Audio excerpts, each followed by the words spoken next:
it changes with the podcast. It's harder to think of free flowing ideas when you're actively recording it. I think so. Yeah, and probably. I think there's a bit of like filtration coming, like in my own head.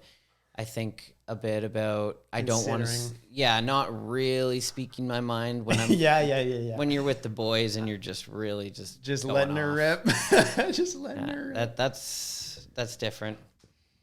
You got to work to get to that, I feel like. Or some people maybe can just naturally get there, but for me, it's going to take a while before I'm that comfortable in front of the camera. And I mean, I guess that's what it's all about, is getting to a place where you can be yourself in front of anyone. Yeah. Ultimately. And also you need the practice of like speaking, like podcasts are practice, figuring out how to sound proper in front of a camera. It's a skill, dude. You watch a good podcast, especially a good comedy podcast or something like that, and you assume that it's easy for them, or it just looks easy, but then you try it yourself and you realize, damn, these guys they're pros. They're having that conversation that you were talking about. Yes. Us at the skate park hanging out. They're having that on camera. Yeah. They've gotten to that level. It's impressive. Mm-hmm. It's hard to do. That's what professionals do. They make things look easy, right? It's so true. It's no different. Just like you behind the camera. Would you consider yourself a professional videographer? No, because I consider, should I wear these or does it matter? You don't have to. It can help the odd time if you start kind of drifting away from the mic and you want to be in tune with it, but it doesn't matter. Hello. Yeah, it's pretty, like, it makes quite a big difference too from here. I noticed that when we did the one with Chi. Yeah, even if you're like this. Shit, okay. Which I guess is why they're so good at canceling noise. Like when we were watching the X Games, doing the X Games viewing, the TV was loud. But you couldn't hear it? You couldn't hear it in the microphones. Wow, that's pretty legit. Mm-hmm. How was that mucho? Good, but maybe not the choice before having to talk for a long time. Time for a nap or what? Yeah, just beans and shit. My breath probably stinks. Well, I can't smell it from over here, so don't worry. Good. What were we talking about 2 seconds ago? Podcasts and being professional. Yeah. You had something? Yeah, it escaped me now. Oh, it's all good. That's another thing I think evolves over time of doing these things, is remembering your thought. Yes. For some reason, it's very easy to forget them. You were talking about being a professional filmer, and I was going to give you my thoughts on that. I would say no, just because you have to be able to make a profession out of it, I guess is the way I think of it, as your main way of earning income and supporting yourself. Maybe that's not a wrong definition, but that's how I've always thought about it. That leads to the question, what is a professional? Yeah. Because some people would say it's based on if you're making a living off of it, making money off of it. Mm-hmm. But what if it's just an industry like rock climbing, where there's just, or ballet, where you just can't make a lot of money, but the best people, I mean, if you're the best at something, are you a professional even if you're not getting paid for it? What is the definition of a professional? Well, I would say, what's the difference between an NBA level athlete who's playing in the NBA and then a college level? I mean, I guess that's student versus NBA, but that would be the difference. That same difference could apply. So professional basketball players making money doing the thing that they're doing. A college level athlete's an amateur athlete, I guess. I don't know. It's true. There's certain industries where it can be your life, but you're just never going to make enough. You're never going to make a bunch of money doing it. Mm-hmm. BMX being a good example of that in a lot of cases. But yeah, rock climbing, I'm sure there's only a handful of guys who are able to rock climb full time. And even then, most of them probably have to be super creative with the way that they're earning. Probably have side jobs without a doubt. At least another job on the side. Or they're entrepreneurs and they have numerous projects. Mm-hmm. Yeah, I don't know. That's a good question. But yeah, definitely not a professional filmer. For that reason, I've been very fortunate to make some money doing it, which is like an absolute blessing, but not enough to deem it professional. And then also truthfully, and this is not me trying to sound humble, but skill wise, I've never felt like I've been at that level. I feel guys who are doing it day in, day out, they're just so tech savvy, and I'm very passionate about it. And I have a decent knowledge base about it, but, I mean, I'm out of my depth when I'm having a conversation with Grant C or Navaz or I don't know, some of these guys who do it all the time. Really? Yeah. Yeah. I don't know. Maybe that's, what is it called? Not imposter syndrome. What is it called when you feel like you don't belong at the table, but you fully do? Okay. I don't know actually. Not There's sure. it escapes me. There's a common term for it, but I don't know. So is that because when if you were talking to Navaz, he would say something like a technique or some way to shoot something, and you'd be like, "Oh, I never thought of that. Like, that's amazing. Like, I wouldn't even have thought of that." Is it one of those kinds of things where, oh, he's a professional, like he knows these things that I would never have known. Yeah, that's kind of pretty much it. I think it's pretty common with people who are self-taught in something. So I have no formal training in videography or editing. It's all self-taught off of the internet. So I think when you go down that route, there's never a moment where you feel like you attain this point. Oh, now I'm an established videographer. You always feel like that guy that's just trying to figure it out, and you get better over time. But I don't know. So that's that. I think it's imposter syndrome. I think I have the right term, but that has never escaped me. Mm-hmm.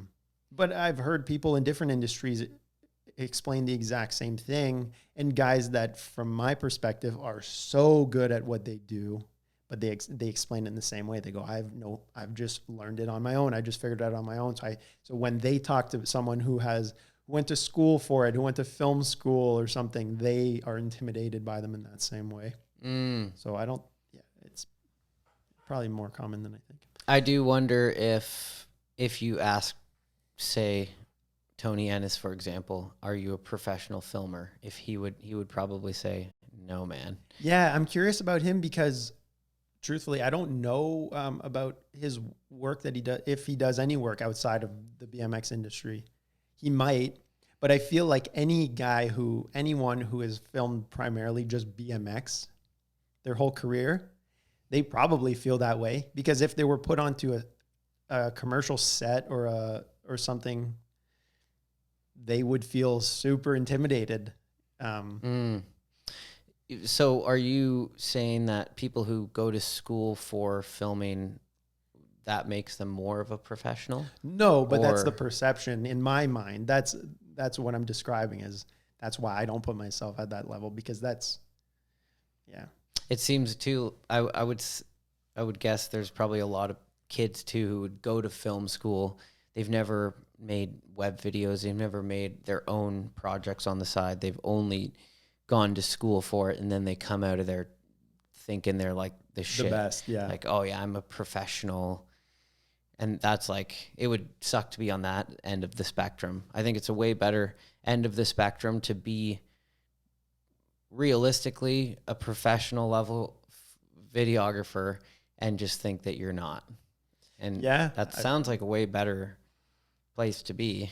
I would agree. No one wants to hang out with the guy who thinks he's the best and isn't in reality. Mm-hmm. At the end of the day, if you're getting out filming and you have experience using the cameras that you're using and editing, and you can get by with making stuff look good, you're good at what you do. You're a good filmer. You're a good editor. That's all that matters.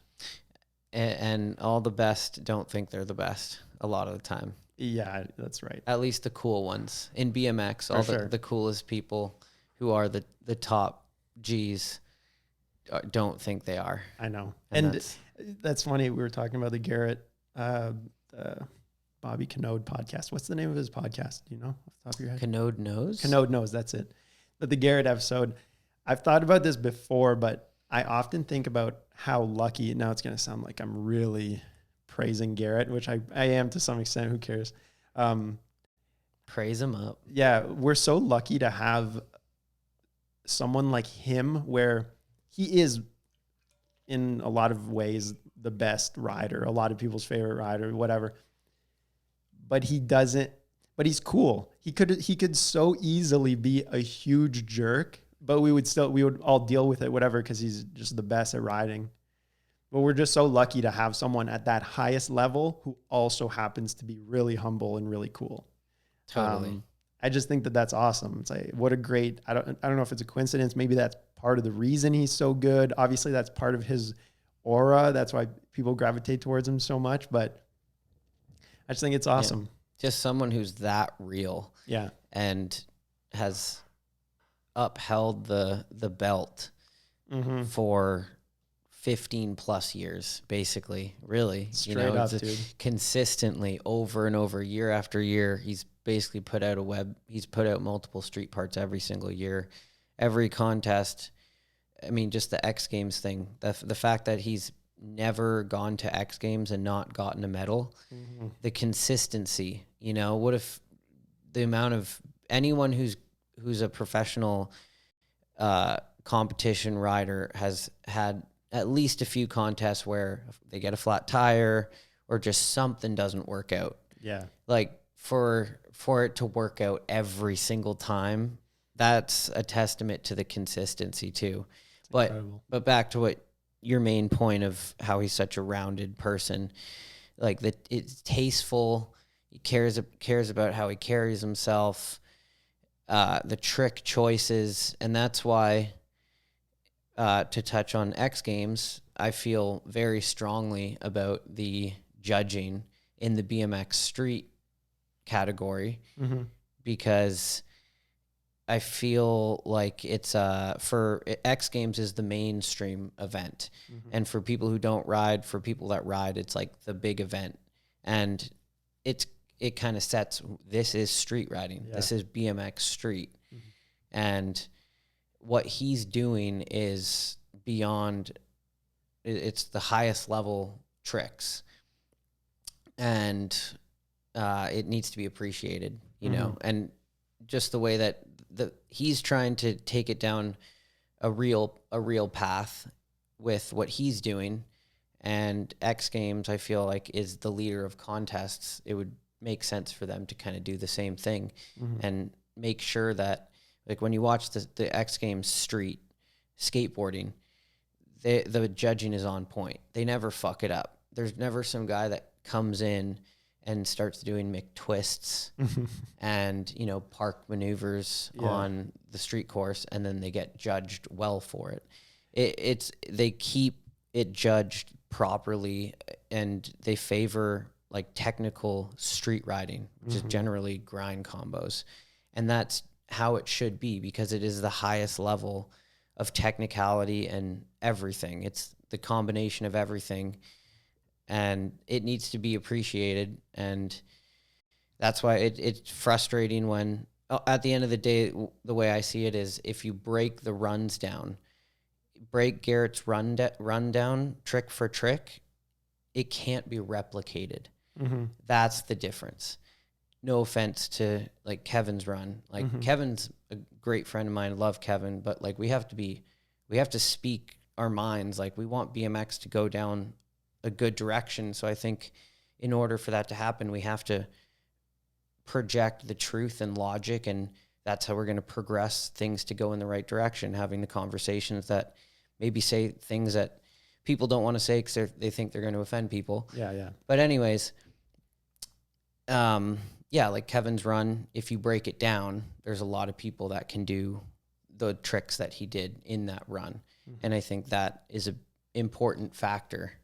Yeah, I was actually interested to get your take on that, because I've felt like there's been a few contests, and this is my opinion, take it with a grain of salt. Opinions are a dime a dozen online nowadays, so who cares really what I think? But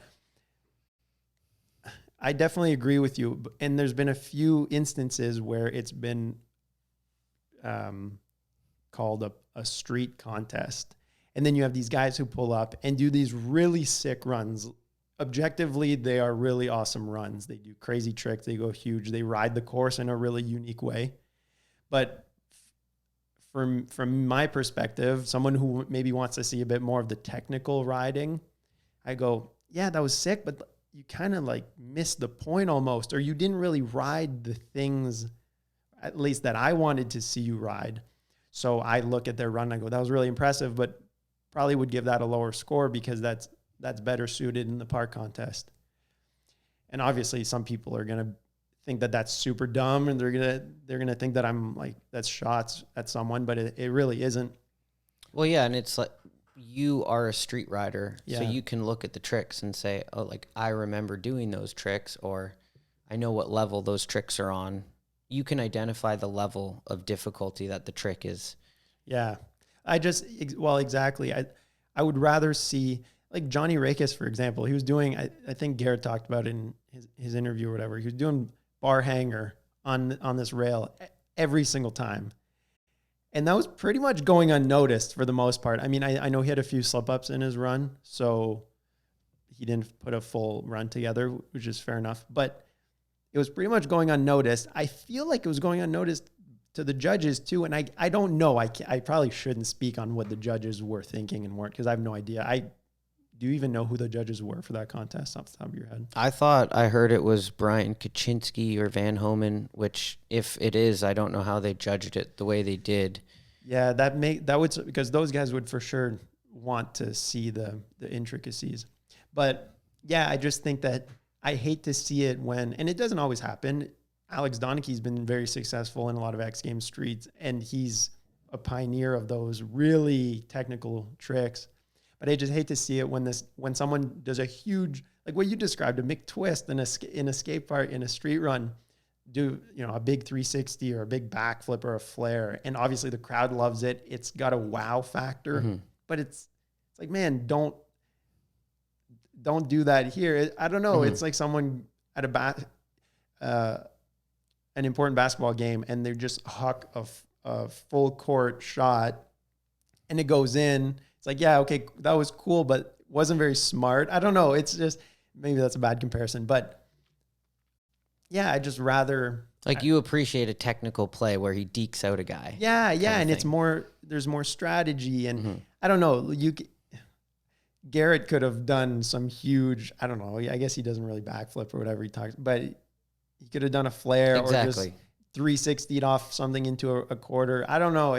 Which goes back to his taste. He chose all those things in his run to have a taste value. Yeah. And yeah, he looked at that volcano thing, and of course he could bang out 10 different, he could 180 whip it, he could 5 it, he could double truck it. He's not. He is hanger barring it. And that's what I'm saying. And that has to be scored appropriately. Yes. And it's the highest score that you can get on that feature, just straight up. As far, in my opinion, it's just simple as that. You could not have ridden that better, in my opinion. And again, I feel bad where like Kevin gives a shit about my opinion, but you mentioned it. Kevin did that nose 3 beside it like a million times. Every time so dialed, so good. And it's sick. But in my mind, I'm like, ride the sign that's right beside it. Like, that's what that feature, I don't know. Well, also, I mean, we wouldn't be piecing his run apart if it was placed properly.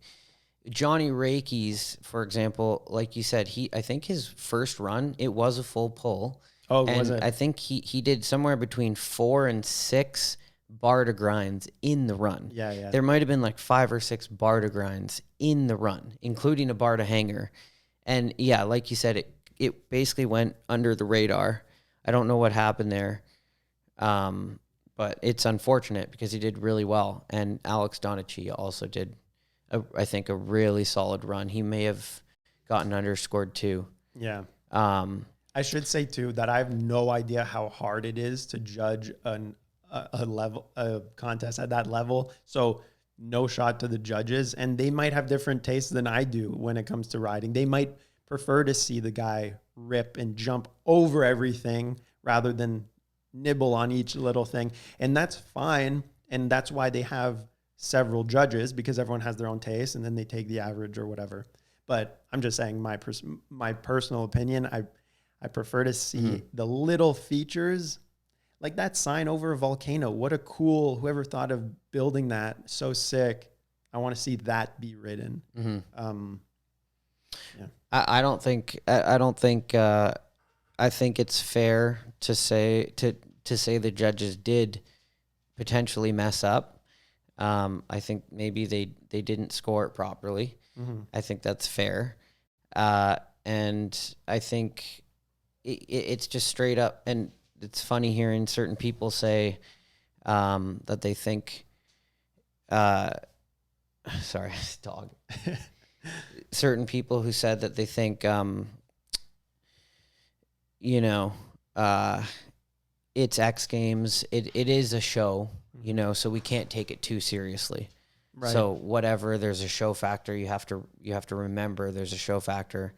But is there that's not the point.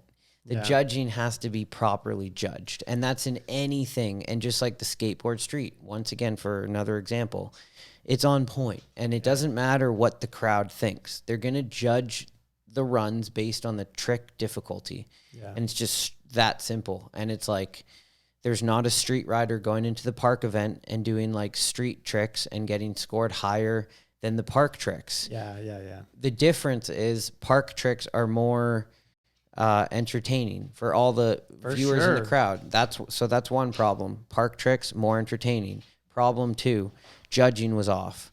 Problem 3, the course. Take all the roof drops out, make sure there's no big crazy features, make sure they keep it technical street.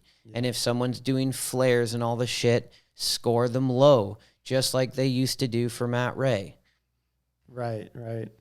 Yeah, I mean, some people are going to agree with that. Some people are going to disagree.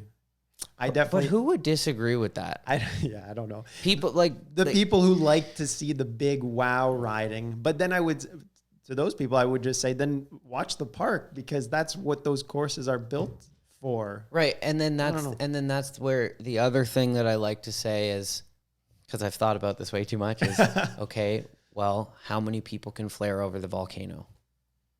Dozens. Right. How many people are doing the hanger bar?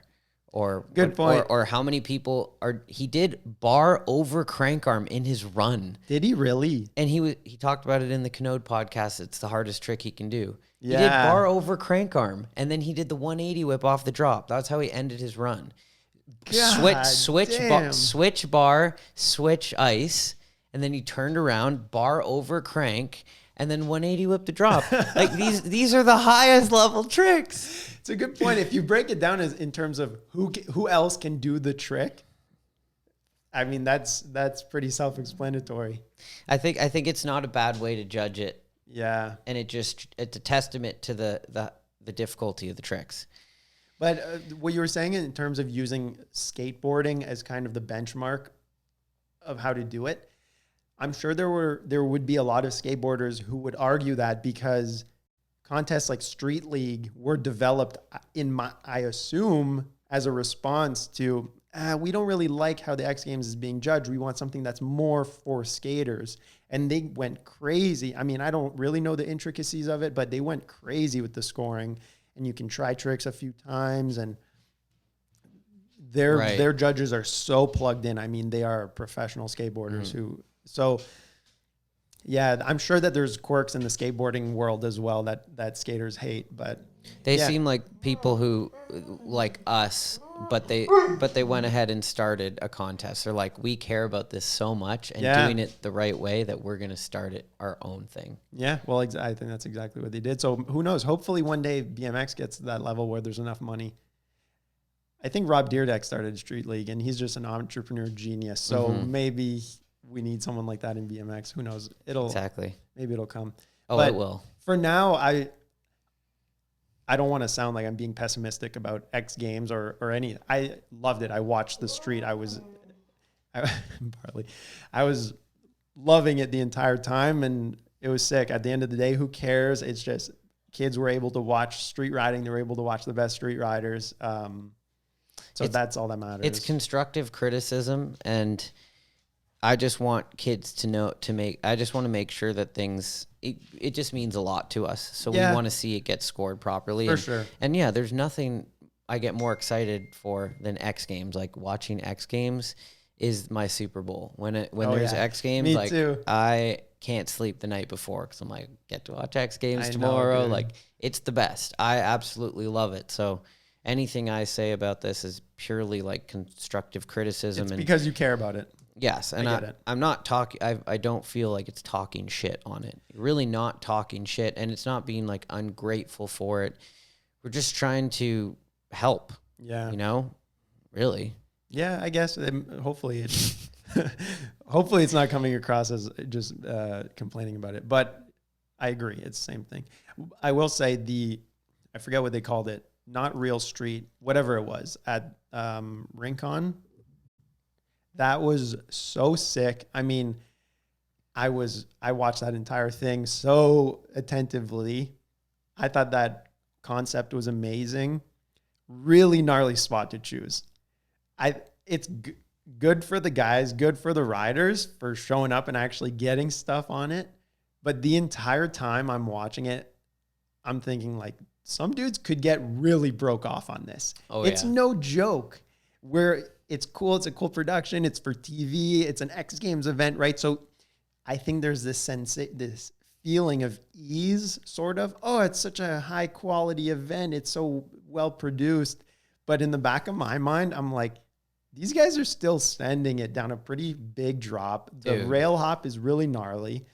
It's no joke. And not to keep reiterating things that Garrett said. I feel like that's all I've been doing this entire time. But he mentions it too.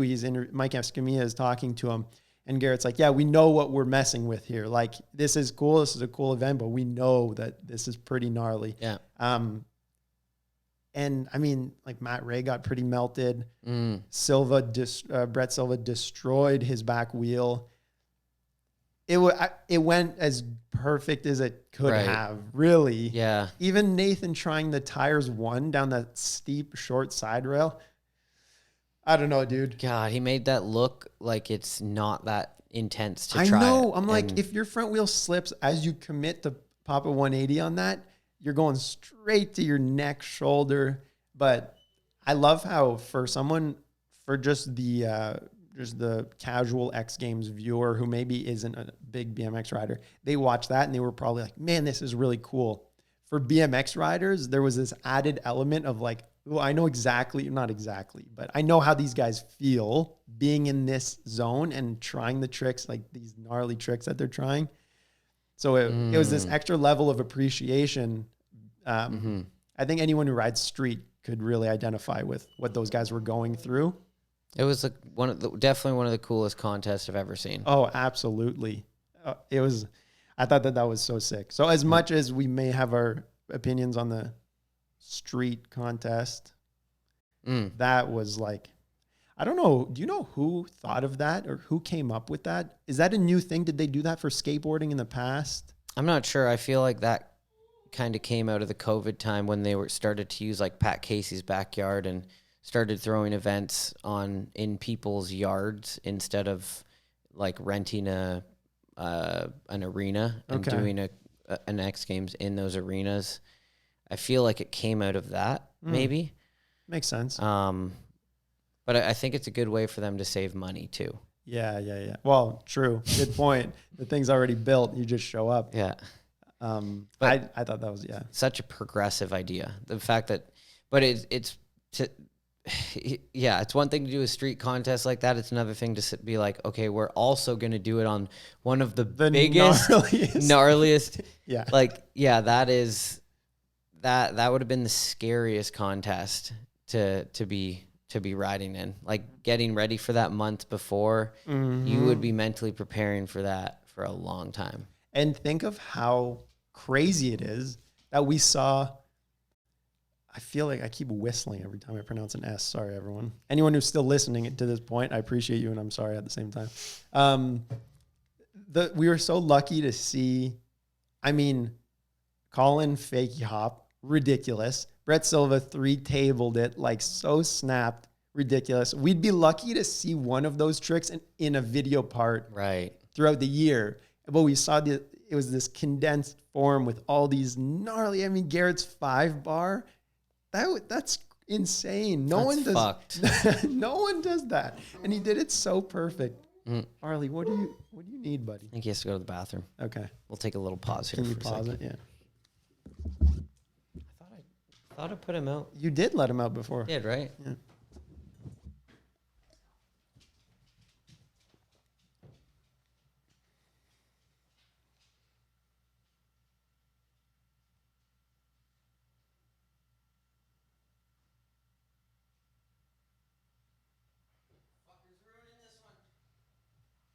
Has he done this for any other ones? He's been really good lately, honestly, for a lot of them. But maybe just timing has been better. Yeah, Rincon. What a wild spot. One trick that I thought I would have seen someone try that I still don't think I've seen anyone try at Rincon. And I haven't been there, so I don't really know if it would work. But it seems like a trick that would be realistic and not absolutely ridiculous or unrealistic. Over tooth 360. So like over switch tooth. So regular 360. Yeah. So 90 tooth and then 270. Right. Yeah, I've never been either. I don't know how far that rail is from where you hop. If it's close enough, maybe, I don't know. I can't do that trick, so I don't know how it would even feel. But that trick, I feel like, is hard to spin fast. So the fact that there's a lot of drop after the tooth, I think it would work really well. And unlike the tooth over 3, where you barely, yeah. There's also those blocks at the bottom too that you would have to avoid if you do that trick. Yeah, you have to clear those. Like the tooth over 3, I feel like would be really hard not to over rotate or like go over and hit one of those blocks maybe. Yeah. But the over tooth 3, over switch tooth 3, I feel like that one could definitely be done. If anyone out there wants to get her done. I mean, there may be someone, I don't know, that it's just so funny. They could have so easily chose just the perfect down rail or something instead. But good for them for picking that. I wonder who was responsible for choosing that. If they surveyed the riders and asked. I'd put my money on like Mark Losey. He seems to. Does he kind of run that? He seems to run everything. Yeah, fair enough. He's got his hands in everything. But who knows? It is a pretty perfect spot that it had a rail, a block, and the let's call it Rincon. But that rail is by no means a perfect down rail. It looked super tall at the top and steep and just terrible to do tricks off of. Oh, man, that would have been a dream to watch that contest in real life. Like being a part of that and feeling everything going on that day. Whew. Just so heavy duty, man. I mean, it's funny, you get secondhand hype. Just even watching it on TV, like after Colin did the fakey hop, you just know, oh man, I don't know, just nerding out on this shit. Oh yeah. I'm sure other people get it too, but yeah, I hope they keep doing that event because that was so sick. Now that Colin's done the fakey hop, now I'm just thinking like, okay, well, now I'm kind of surprised that no one's full cabbed it. I mean, I think that fakey hop's gnarlier though, isn't it? Straight fakey, yeah, because dude, if you clip your back wheel on the way up or your front wheel on the way down, you're going straight to your back and your head. So no one's full cabbed it. No, but dude, that's the next on the list. I know, but I'm sure every street spot is like this, but I'm sure if you went there, you would be like, holy shit. At anything that gets done there. For sure, but Nathan did the half cab. He did do the half cab. And Manny 180. Yeah, that's true. Brad did the man one. Man one gap. Right. You're right. He did the straight man tires one. Man one. Yeah. That's crazy. Another one. I don't know. Tell me what you think of this. I feel like if Brett Silva didn't try the 5 over the rail, Garrett would have done it. That was a trick that I thought I think he had talked about wanting to do a few tricks. I would assume that would have been one of them. maybe this is far-fetched, and I hate to put this out there if this wasn't on his mind, but I figured he might want to try to truck it. Chad did it. Oh, Chad did do it. Yeah. I'm surprised Garrett didn't do it just for the contest, but I don't know if you noticed, but Garrett didn't touch the rail hop. Yeah, he didn't. He was playing it smart, perhaps. I guess so. Yeah. 540 bar down 4 blocks. Yeah. Maybe slightly less risk. Yeah. Something. Garrett, right? Garrett whipped it. Like, what else? That's fucked. Whipping it is so crazy. Mm-hmm. What would he have? Obviously he didn't want to say it, and it's going to be in one of his videos probably. But I'm so curious as to what else he had in mind. I guess we have to go there in person, but like even 180 bar. I don't think anyone's 180 barred it. I would have thought I would have seen that in the contest. True. At least someone try it. I think landing backwards over that thing is just pretty brutal. For sure. But then Nathan Manny 180'd it. I know. And Brad did Manny 180 over it. So. I know. But yeah, going like that fast. But I just think someone would have, like, if I was in that contest, that for someone like me, it would have been maybe like a go-to. Oh yeah, that's totally kind your of thing, eh?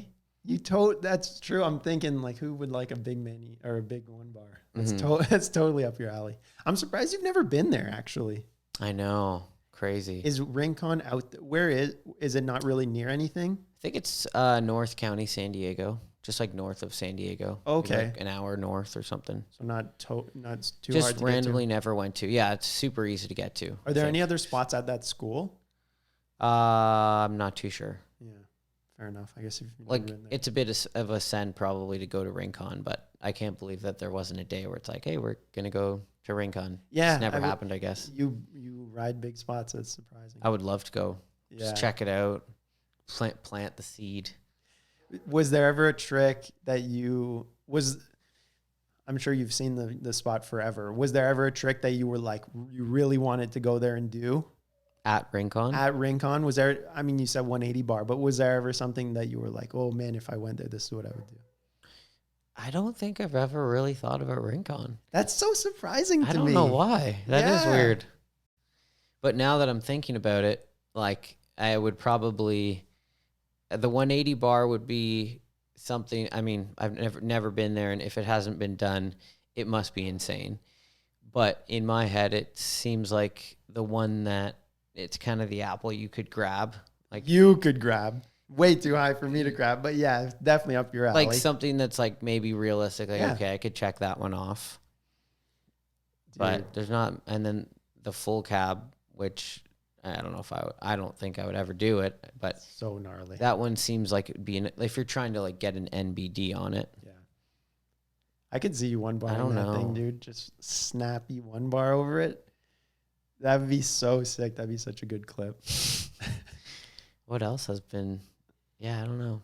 Nose bunk bar maybe over it would be a cool one. Oh, Dennis. yeah. If someone hasn't done it yet, would be a good one. That's crazy. Yeah. But yeah, what is a professional, Joel? That's too. I don't have that answer for you. I think it depends on the industry you're in. There's like I said, there's some industries where it's a clear cut line. Big sports, it's a pretty clear, there's a clear difference, right? It's like golfing. You're either on the PGA Tour. Well, you could be on like the Corn Ferry Tour or something like that. There's levels, but you're pretty much either an amateur or a professional. They make that very clear. Isn't there something in golf though where you can go to school or something and get basically the license to teach people how to golf and stuff, and then you say you're a professional golfer? Yeah, that's funny. That's a whole other category. You're a PGA professional, I think is the term that they use. And that's just some sort of certification to show that you can teach people. You can be a golf instructor. So yeah, I mean, that's a good example. So maybe even golf isn't that clear cut. It's so funny how there's certain things that people get pride from where they now feel like proud enough to say, I'm a professional golfer. Yeah. Like, oh yeah, I'm a professional golfer. Oh, are you in the PGA Tour? No, I teach people how to golf. Yes.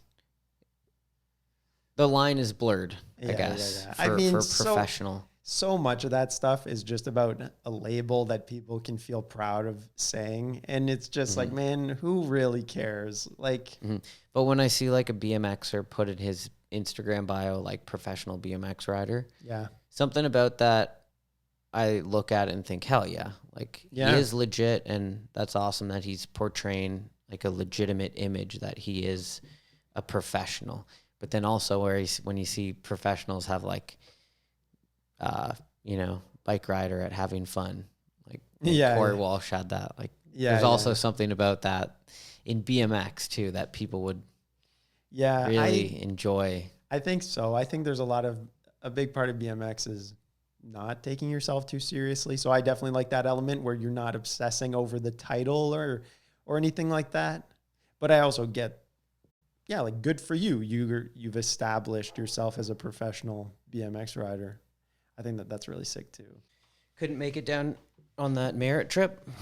No, I would have liked to. Man, those trips are always such a blast. But it was just a busy time at work, so it didn't make sense. I would have been so stressed the whole time I was gone. I had too much stuff to do. And then also on Saturday, we celebrated my dad's 60th birthday, did kind of a surprise party for him. So as much as he would not have cared if I was there or not, maybe he would have cared a little bit. I wanted to be there. So that ended up being fun. And yeah, it was, I talked to Chijo and Greg, they had a blast. So that's all I care about. But I'm going to try to make it down there again before winter for sure. I just love it down there, man. It's like everyone's so nice and just, I don't know. I like the vibe, the East Coast vibe, the big city, even New Jersey. I don't know, something about it, man. Maybe I lived there in a past life or something. I like it, but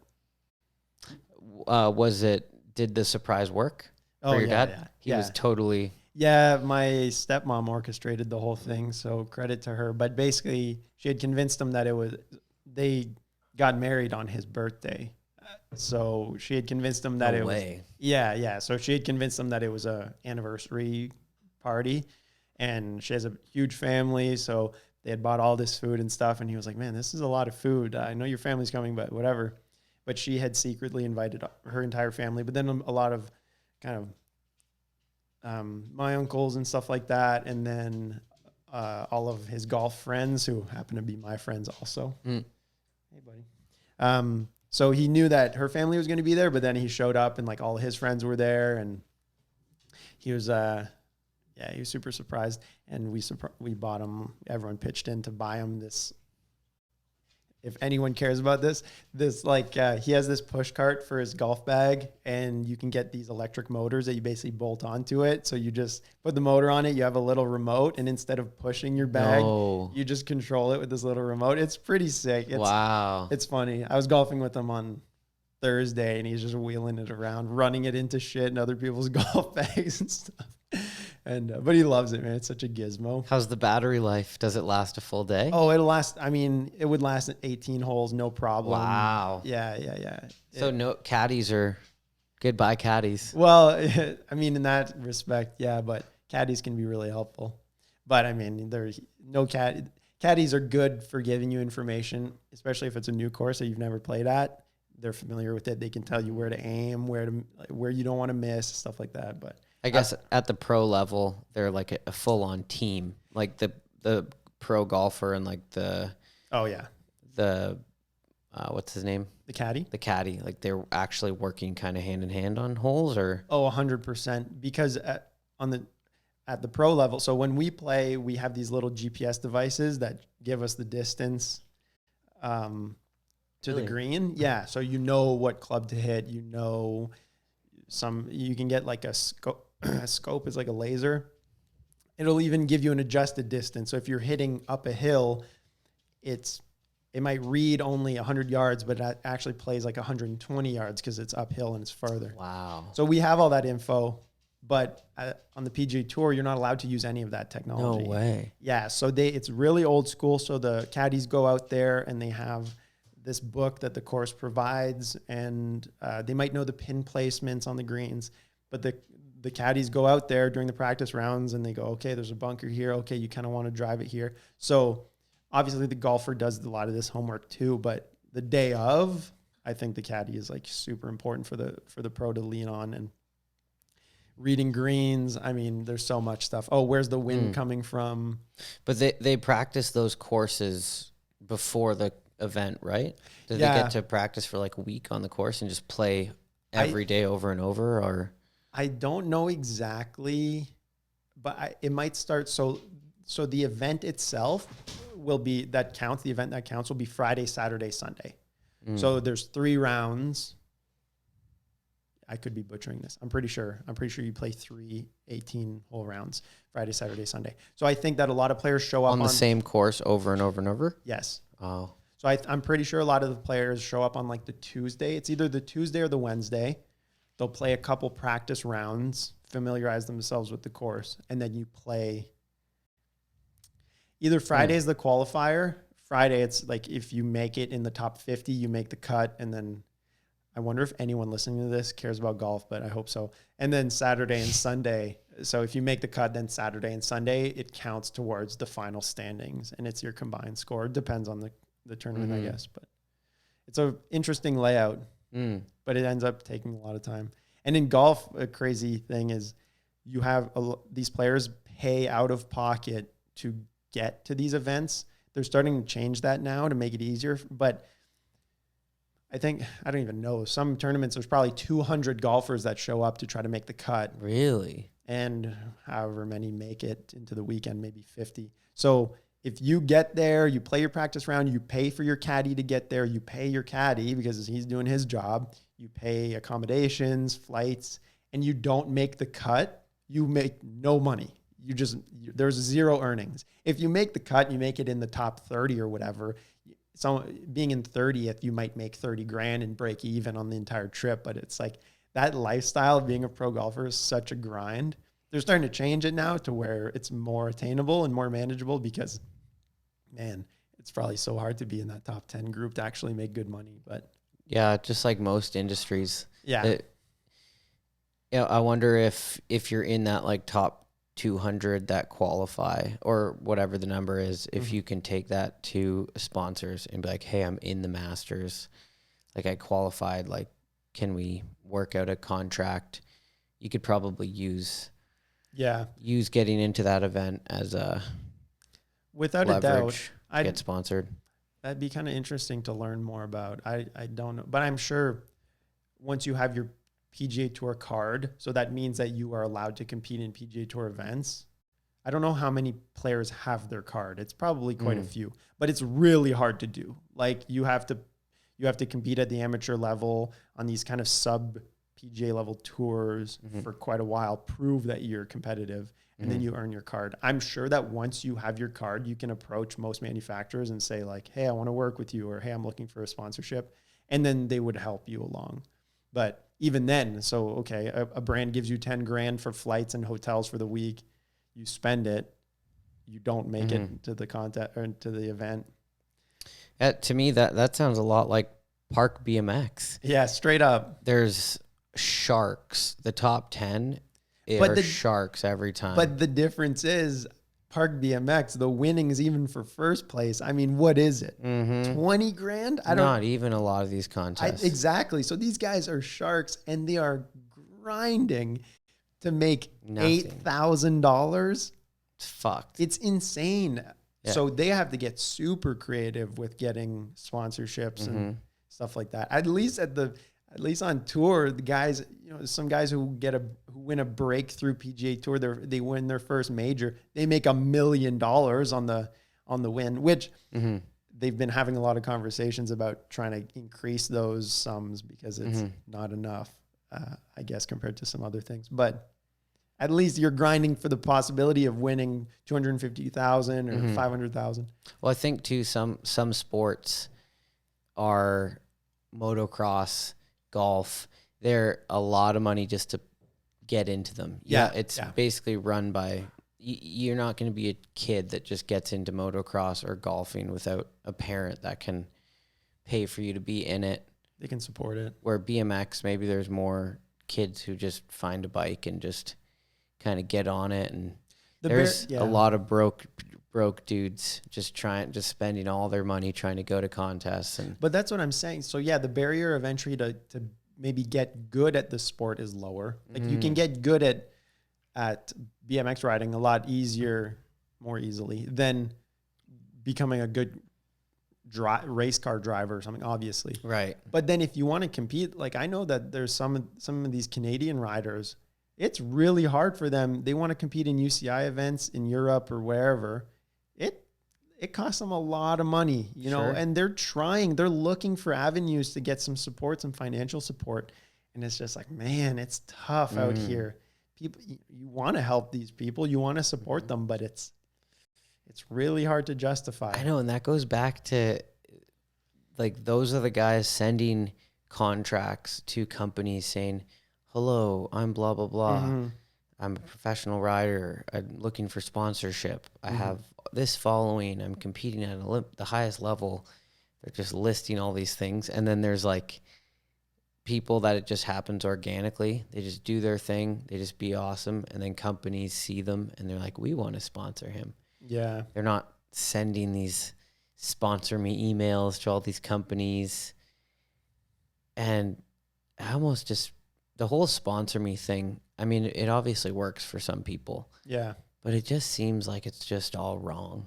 Just emailing people with like proposals of, I get it all the time with Space Brace. Like in mountain biking, it's a big thing to make these formal kind of pamphlets about yourself. Yes. Yeah. And send it off. That makes list your results, and that grosses me out. But I get it though, especially if the goal is to get some sort of financial support to go participate in events. You kind of have no choice but to go around and ask. I mean, I guess you could just keep grinding and then hope that someone notices, but it's just so few people. I guess the people that usually make it through it are the ones that obviously love it enough to just keep going, but also probably the ones that evolve their personalities to be more personable people, someone that, you know, that maybe they start trying to figure out how not to be so annoying or how to just make a better impression overall on people. And then people start, you know, they start doing better in contests, and then Rockstar comes around. Oh, you know what? That guy is cool. Yeah. Like a lot of people, I feel like, are not naturally like the coolest. Maybe they have to kind of figure it out. Yeah. I mean, for me, that's how it was when I was younger. I was just a dumbass kid from the suburbs who went around talking about himself, and I had no self-awareness for talking about myself. Yeah. And thank God I figured out some of it. But some people don't need to figure that out. It's like they're kind of like, they're raised kind of like just real. Yeah. Like from the get-go. Yeah, some people are fortunate not to have to learn those lessons the hard way, I guess. But I mean, what you're describing is just being good at networking, which is a skill in and of itself. Not everyone is good at it, but it's an important piece of the puzzle that often goes overlooked. And sometimes writing a formal letter about yourself and sending it to potential sponsors isn't the best way to go about it, but going to events and meeting people and just being what you're describing, being that nice, approachable guy, that's probably going to go further than any written proposal. Right. Because word of mouth travels fast and it's a small industry, and it just needs to fall on the right ears, and then something could happen. Yep. But I get it. These guys are hustling, man. It's hard. BMX is one of those sports where even if you want to perform at the highest level, you kind of have to be self-sustaining and figure out some kind of grind that allows you to do that at that level. It's not big enough yet to where it can be a self-sustaining thing. Like, hey, all I'm going to do is go ride these contests. You can't. You have to be able to save up and earn enough money somehow to go then perform. Like, I know there's a few Canadian riders, park riders in particular, who've developed, I think is a great strategy. They do shows, these kind of big air shows or whatever with the inflatable landing and stuff. And they do really well with them, right? Any event, they get booked weekend after weekend in the summertime. What a great way to use your skill. It's also practice. For them, they're probably doing their basic tricks and fund the dream. Straight up. In a sense. Straight up. And then go and then use that money to fly to France for some contest. And man, that's sick to me. That's like way to make it happen. Way to not just, you're not complaining that it's not fair, that you're not getting support. You're making it happen because you want to, because you would, that's what I love. Like whether they get support or sponsorships or not, they're doing it anyways because they just love it. They're invested. They've invested into BMX to that level. And it's cool to think that they're using the show company to fund the dream, but soon the dream might be the show company, right? Yeah. Like when they're a little older and straight up, it's just way easier to make real money off of, they'll be like, maybe this is the dream. Maybe. And for someone who's a little bit older, I agree. I see the value in that. It's like, what a great way to make money doing what you love. But you can't argue with someone who's young and has this dream to compete at the highest level and prove themselves on this big stage that they're one of the best riders. Who am I to argue? Like, pursue that, dude. Like, you're going to wonder what could have been if you don't try it. So go for it. Like, good for you. But then, down the line, maybe you find out, I did well in a few contests, or I won a few contests. And then you go, what do I really want to do now? Well, I'll go back to these shows and keep doing that and just keep riding. So it's great. I think it's great. I like seeing people who do that. They're just making it work. They're doing their thing. And then if someone comes along and sponsors them or provides them with financial support, they just go, oh, awesome, bonus. That's not the be all end all for them. Exactly. They're doing it because they absolutely love it. Yes. I love to see that, man. That's just because that shows you're doing it for the right reasons. Totally. When people are just begging for product and stuff, it's like, would you care more about riding or like going back to talking about labels and titles? If you were just loving riding, you would just be doing it, man. Just go do it. I don't know. And how many of the people that are asking for stuff over and over are the ones who financially have probably the most? You know what I mean? It's like they're in a mentality of like, oh, well, I can just ask for something and get it. That's what they're used to having happen in their life is probably I ask for it and I get it. So I can just ask for it and I get it. That's probably true. Guess what, Jimmy?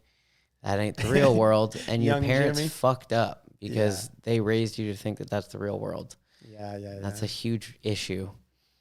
Oh, 100%. 100%, man. That doesn't work well for anyone. Like the real world, you have to be your real self for it to make a real impression. And if you're going into it with your parents in the back of your head, stand up straight. Don't swear. Make sure that you make a good impression on them. Don't they don't want to know that you drink alcohol. Like, don't make sure they don't think you're a bad person or you do anything bad. Be perfect. Be this like perfect person to make this perfect impression. And it's like, guess what? That is a shit impression, and it doesn't last. Like to team managers in BMX, if you want to make that in-person impression that people are going to be like, I fucking like that kid. I want to sponsor him. It's not going to be the kid who's like super worried about like swearing or cares what this person thinks to the extent where they're just trying to be this like perfect individual. Of course not. You got to be yourself. You have to be yourself. I think what's great about BMX too is if you just be yourself and you're gonna end up where you're supposed to. I feel that way about life in general, really, but just be yourself, and you'll find your kind of like little group within BMX or I don't know. I kind of lost my train of thought there, but felt like there was something I wanted to say. Yeah, generally, maybe it's an oversimplified way of looking at it, but I just think that going back to just bike riding in general, there shouldn't really be much motivating you in riding beyond just really having fun biking. I feel like I've thought about this a lot, just being that I've been riding for so long. You start to question, like, man, what is it that's driving me? When you're a kid, you just see bike riding, you see BMX, and you just want to go do it. And you don't really think of why. And you want to learn tricks, and you don't really think of why. And you keep wanting to get better, and you never really question it. You're just kind of in the stream, and you're constantly getting better and having fun, and you never have to question it. As you get older, maybe it's just part of growing up, but obviously the risk factor starts to become more apparent in your head. So then you start doing this kind of mental math where you go, why am I doing this? Like, why do I have this drive to go grind down this huge rail, potentially get wrecked? And so I think it's natural as you get older, probably. And what I've figured out, or what I think I've figured out, is that at the core of it, it just needs to be fun. Like, you still need to feel like it's fun. Mm-hmm. So to me, just as long as that's there and you're riding, things will fall into place. Mm-hmm. Stick to something for long enough, you're going to meet like-minded people. People are going to want to support you. People are going to want to, they're going to want to take you on like riding trips, stuff like that. Those things will just happen. But at the end of the day, it's so cliche. You hear this from everyone. It's like, just do it for the love of it, and everything will fall into place. Yeah. I don't know if you've had these moments. Again, to talk about Garrett, because why not? During the interview, Bobby Cannota asked him, he's like, what motivates you still? And this is something that I've wondered about Garrett too, because it's like, man, he's 32 or 33, just turned 33. And not that I know everything about Garrett or anything creepy like that. I do. But anyways, Bobby was like, what motivates you to keep pushing it at such a high level? And he straight up was like, I don't really know. I find that fascinating. He said, I love it. Didn't he say he loves doing it? Yeah, but there's got to be more. I don't know. There's got to be more there in my mind. Yeah. Did he said something about his dad though too, right? I think Bobby might have touched on something about, like, maybe there's something about your dad. I've thought about that. That's got to be a factor too. But you can just tell with Garrett that he for sure just loves it. Mm-hmm. He loves it. He loves the part of progression, just progressing, learning new tricks on new setups, bigger setups. To me, that's so sick. Like, that's so pure. But sure. Have you ever gone through that thought process? Have you ever questioned, like, man, why am I still, driven to trying these really scary tricks? Or like, what is it about BMX riding that I'm still... I do think about it. And, I think,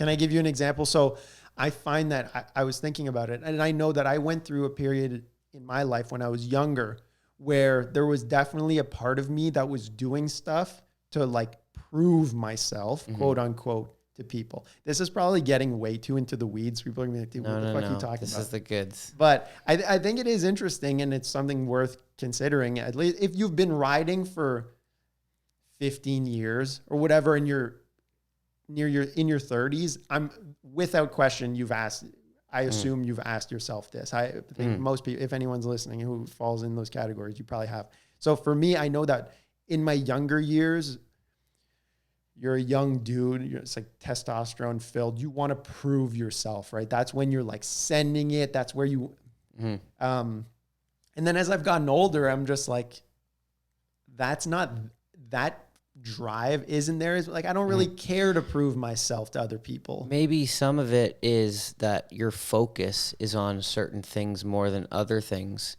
Like, when the way that I was thinking about what you were saying is where I can relate it to some of my thoughts is there's tricks, like the process of doing something really gnarly. If I just think about me in front of that roof and like about to do it, it's going to freak me out, and it's going to make me probably leave a bad taste in my mouth, and maybe I'm not really going to crave it because it's not going to be fun because I'm just thinking about the gnarliness. But I feel like I think more now about not so much about actually doing it, but more just getting myself there and just starting the process. Yeah. And it starts with that double peg on the rail, or, it starts with just jumping off the roof and just slowly working your way and not skipping steps to where it's super,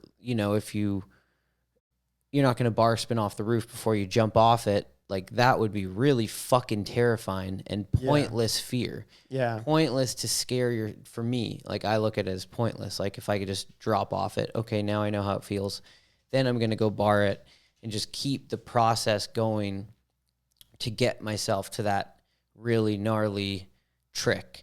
But I'm just going to take the process and just not get freaked out so much by the fear of how dangerous the trick is. Try and just take it step by step. And then once I'm there and I'm ready for it, I'll deal with that fear. But I don't want to have that fear in my head too much before it to where it almost makes it not even fun because I'm thinking about the danger. Yeah. If that makes sense. Yeah, no, it makes sense. That process totally makes sense. And I agree. When you're young, you just send it. And as you get older, it's definitely more calculated. You learn a process. Everyone has kind of their own process, but you try to be as careful as you can. But I guess my question is for you, what motivates you to do those really gnarly, scary things? Is it the feeling, and maybe this is me being like way too I'm oversimplifying this, but I'm trying to get to the core of it. For you, what drives you to like, oh, this roof drop looks really sick, or that's gnarly, I want to do it though? Is it for the feeling after, like that feeling of accomplishment after? Is that what motivates you?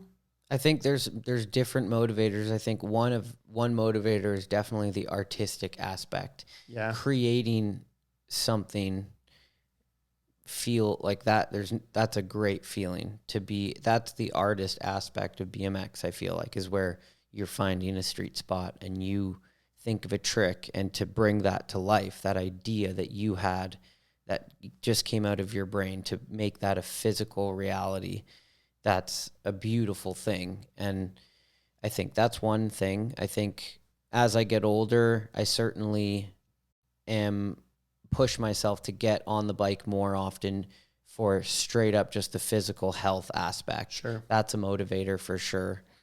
Obviously you have to love it if you want to have fun while you're doing it. And yeah, just having fun with tricks, not getting burnt out on them.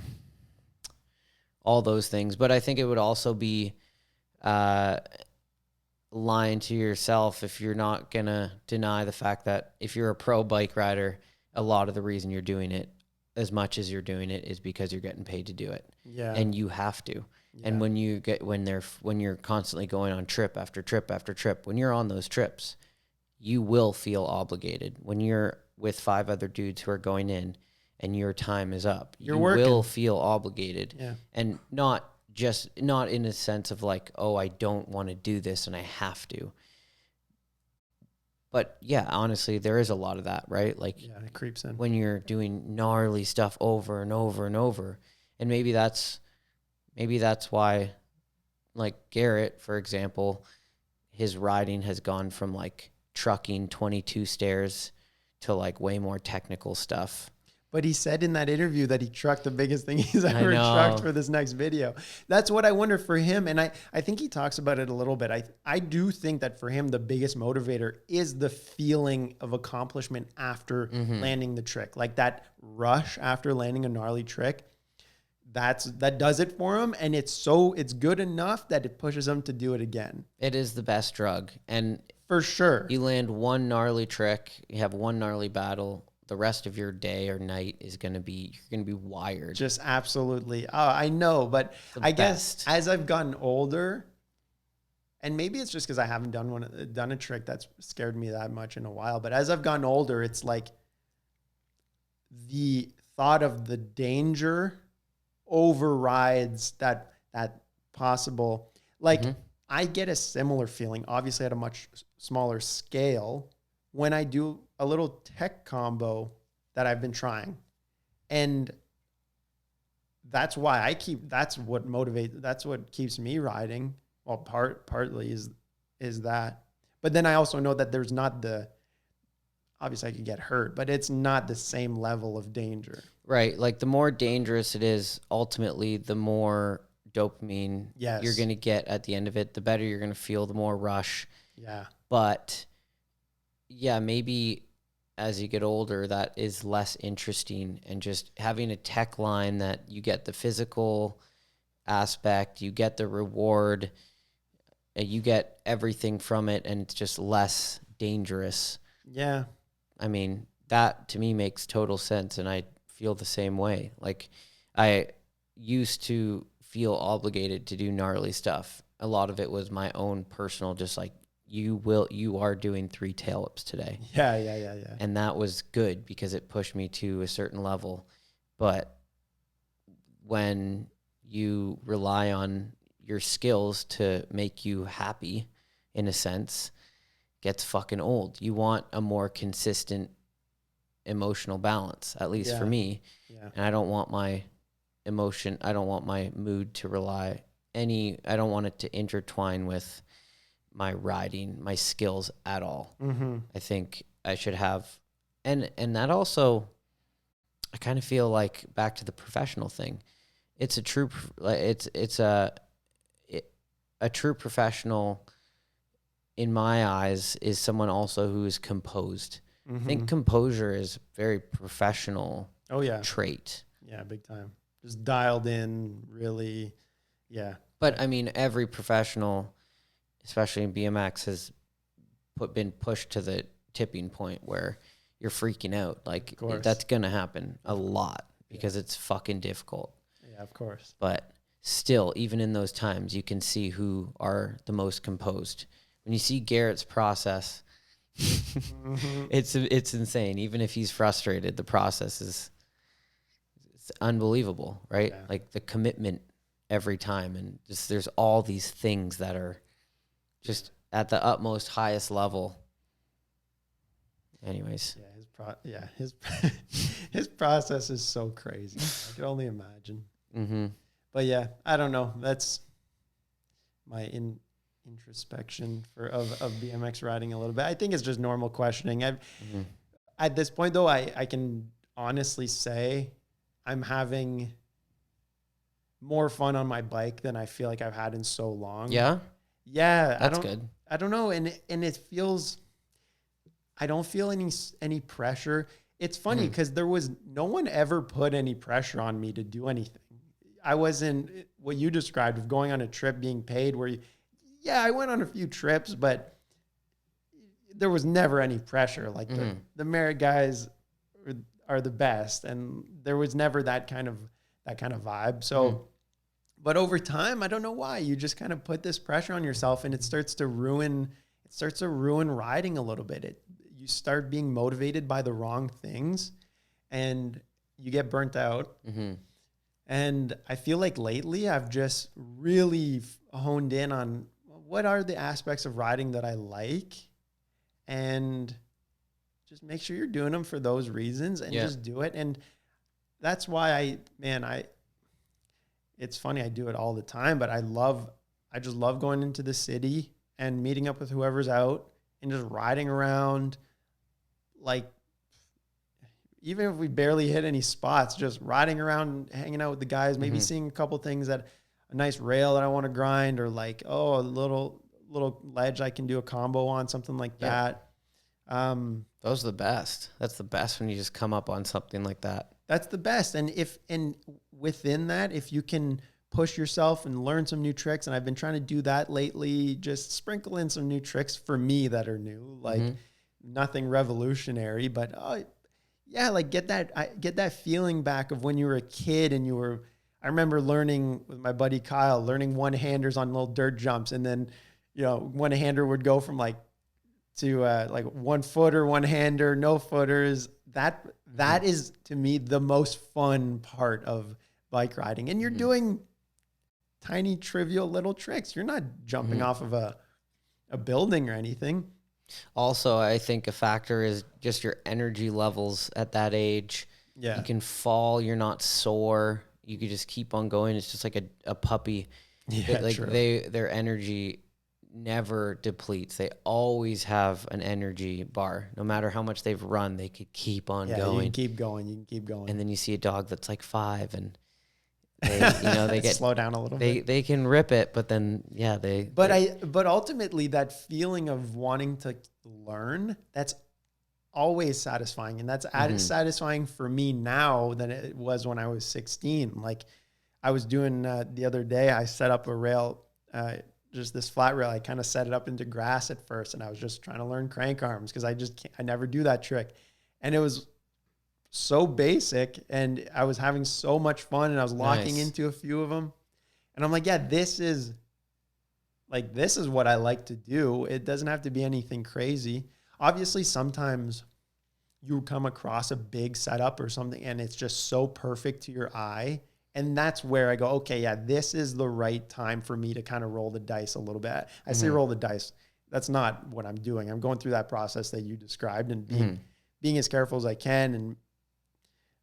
But otherwise, it's just like, yeah, let's go and ride this bank to wall. And yeah, I don't know. Lately, I've just been having a lot of fun biking, not being stressed. I feel like that's been leading me to learning more stuff and having more fun. And maybe, you're evolving.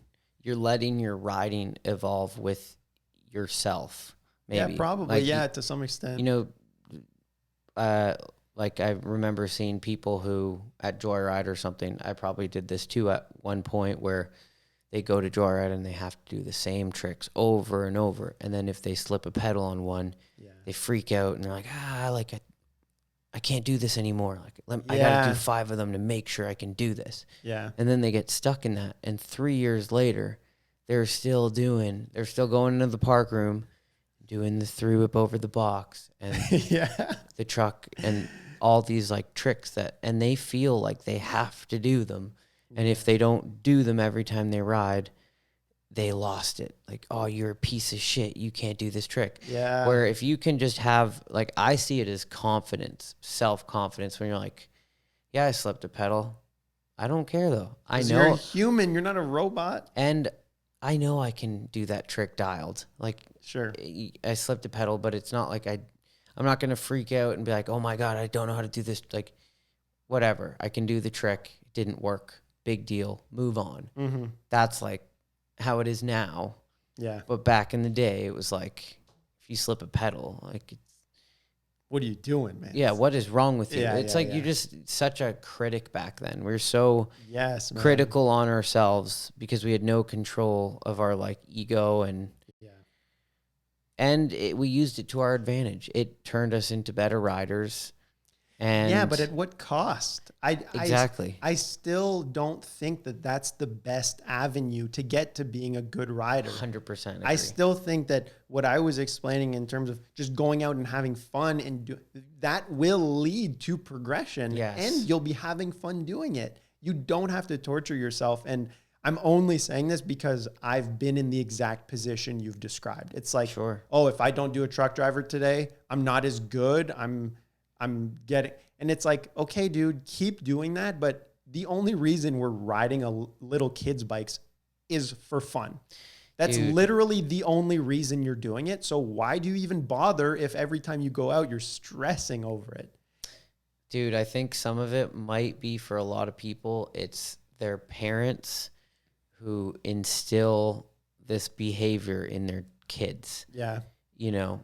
Like you see it with a lot of Joyride kids. It's a lot of upper class, like people who have money the parents, they get bummed out if something isn't right, you know. Yeah. And you know, if something goes wrong, they want to teach their kid that it went wrong by being like, I'm so upset with this, you know, and then they carry this energy out. Mm-hmm. And then all of a sudden the kid grows up and he's doing the same thing. Yeah. I can't believe I did this.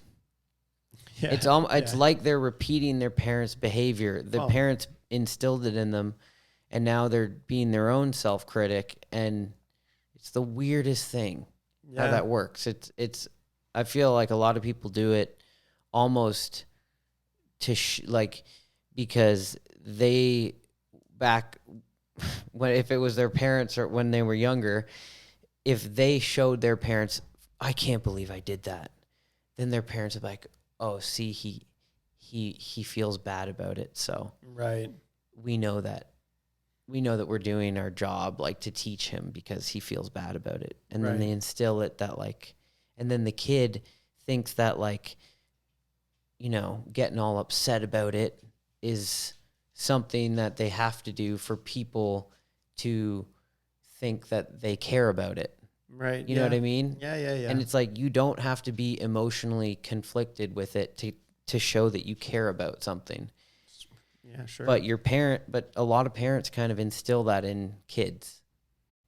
I don't know. I mean, you're probably right. It's definitely learned somewhere. It's learned behavior somewhere. It's a fucking tangent. It's an interesting tangent. I don't know. I'm just thinking about... That might be the case for some kids, for sure. Yeah, I feel like I can really relate to it personally, and I see it in kids nowadays, and even, ex-partners and stuff. There's certain things like that we've talked about. Yeah. So it's very interesting how that works, and I don't know how it works.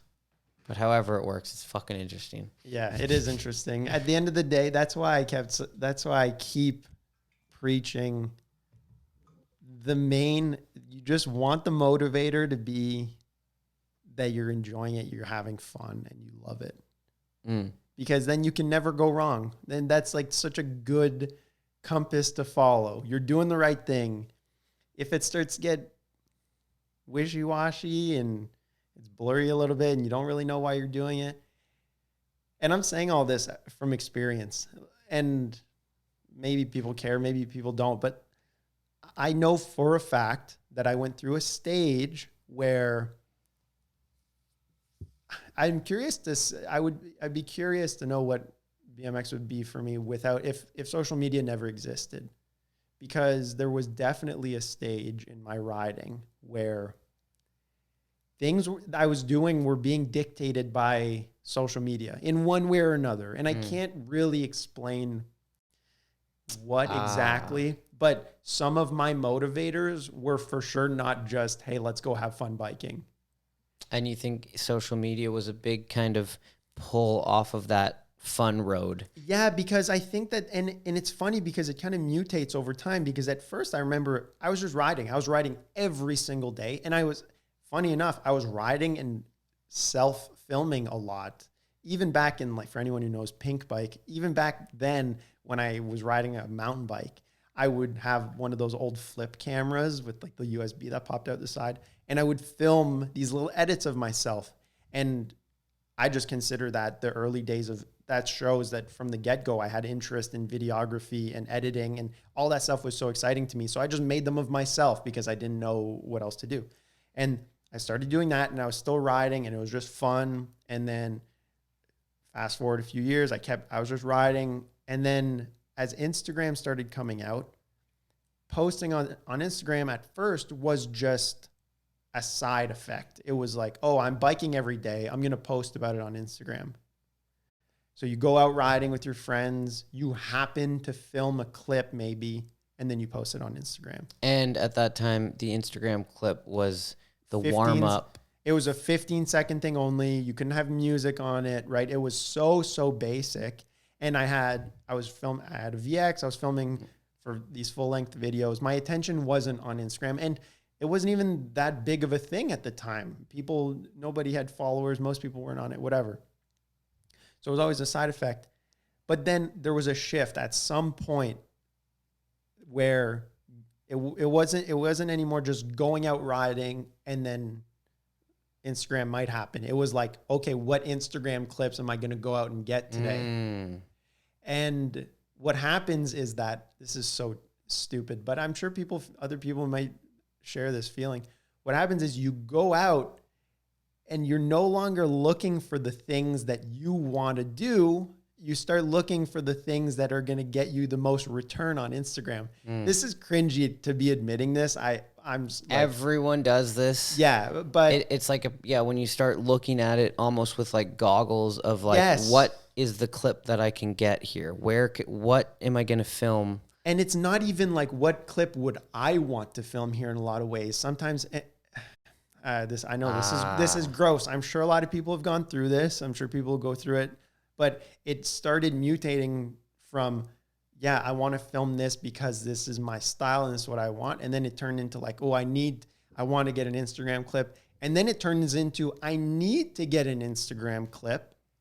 And if you don't get one, I'm telling myself those things that you were explaining earlier. Oh, you suck. Oh, you didn't get a clip. You didn't get an Instagram clip today. Right. Your day was worthless. Your day was worthless. And it's like, no, it wasn't. You went out biking all day with your friends, which should be fun in and of itself. And you let it get taken over by this obsession about filming a clip. Man, it sucks because it's funny because I was still filming for like full length projects and I was still getting a lot of satisfaction out of that. But eventually it starts to just take over. And then that's why in my mind, like I kind of lost sight of what was it that was really motivating me still. And man, when you go out and you're just obsessing over getting these clips that just go into the ether and don't matter anyways, like people see for a couple days and then they just disappear. If you don't land stuff, you start to get angry. You're like, your body's like, dude, I'm not having fun. So you have a bad temper, and all of a sudden BMX riding turns into this weird, I keep using the term mutated, but it turns into this weird thing where you're like, why am I even doing this, man? And I feel like it got to that point at some point a few years ago for me, where I was just like, man, I'm just not even, I'm over it. Like, I'm just not even having fun anymore when I'm going out to do these things. And for a few years, I just rode. I kind of kept it low key, whatever. And recently I've been going out, like, I feel like I kind of took a cleanse from that. And recently I've just been going out and really focusing on like, no, I want to go out and have fun and just cruise around. And if something ends up catching my eye that I'm like, oh, this is worth filming because I like it and I want to do it, then I'll do it. Otherwise, let it go. Like, just go ride and go have fun. And maybe that's just some weird quirk. I don't know. I'd be really curious to hear if anyone else has experienced this, because I feel like I grew up riding, or I what's the word I'm looking for? For when you're learning new tricks, I progressed riding during that time of social media growing as well at the same time. It's an interesting case study there of some kind that other people probably experience. But anyways, I feel like finally I'm at this point now where I just ride. I don't put too much pressure on myself. I don't care if I don't get a clip, if I can't get a clip. And I like biking for the sake of biking. It's interesting. Maybe none of this made any sense, but I think about it often. The days that we go out and ride street and I don't get any Instagram clips, those are the days I definitely find myself on the drive home telling myself it was a fucking good day. Like, yeah, don't worry. Like, yeah, whatever. You didn't get a clip. But your ego is screaming at you about like, you didn't get a clip. But and you're just like, shut the fuck up. Like, it's not a big deal, man. That's what I mean. Like, where that developed at some point, that thought process, that voice developed at some point. And for me, it was being fed, that ego voice was being fed throughout the years of Instagram becoming more and more important for me and seeing the likes and seeing the followers. And that doesn't lead you down the right path. Like that is not a good motivator long-term. You will hate bike riding if you keep going down that path. So it's tough. It's like a cleanse. You have to just totally shut that off and reset. And for a few people, they might hate it, but they also might get success out of it. I know, but it only works when it works. I know that sounds stupid, but it only works when it works. And it's like maintaining a drug addiction. Yeah, it's great if you keep getting the drug, but as soon as that supply is cut off, you're going to crash like crazy. And ultimately,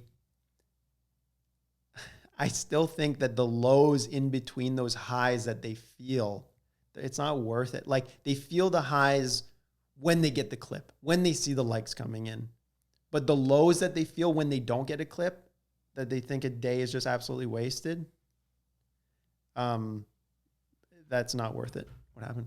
Sorry, didn't mean to. No, it's all good. Cut your. I think this battery died. Hold that thought. No, it's probably good that I was cut off. My concern with talking about this stuff is like, I don't want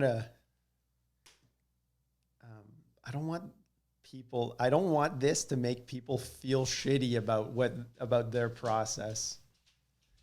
Like talking about this. Well, why would it make someone feel shitty? Because if someone's listening and then they go like, oh fuck, that's what I do, I don't necessarily want to ruin it for them. But what would it be like? Oh, that's what I do. Like, what kind of thing? Like, hey, what drives me to go do tricks is just likes on Instagram. But yeah, if that is what they do, then they need to hear this more than anyone. Yeah, I guess so. But I'm not like, I don't want it to sound judgy because I went through that exact thing. So I don't want it to sound like I'm grandstanding or something. I guess that's your own self-consciousness, but like from outside perspective, I don't think you have to worry about that. Okay. I hope. Yeah.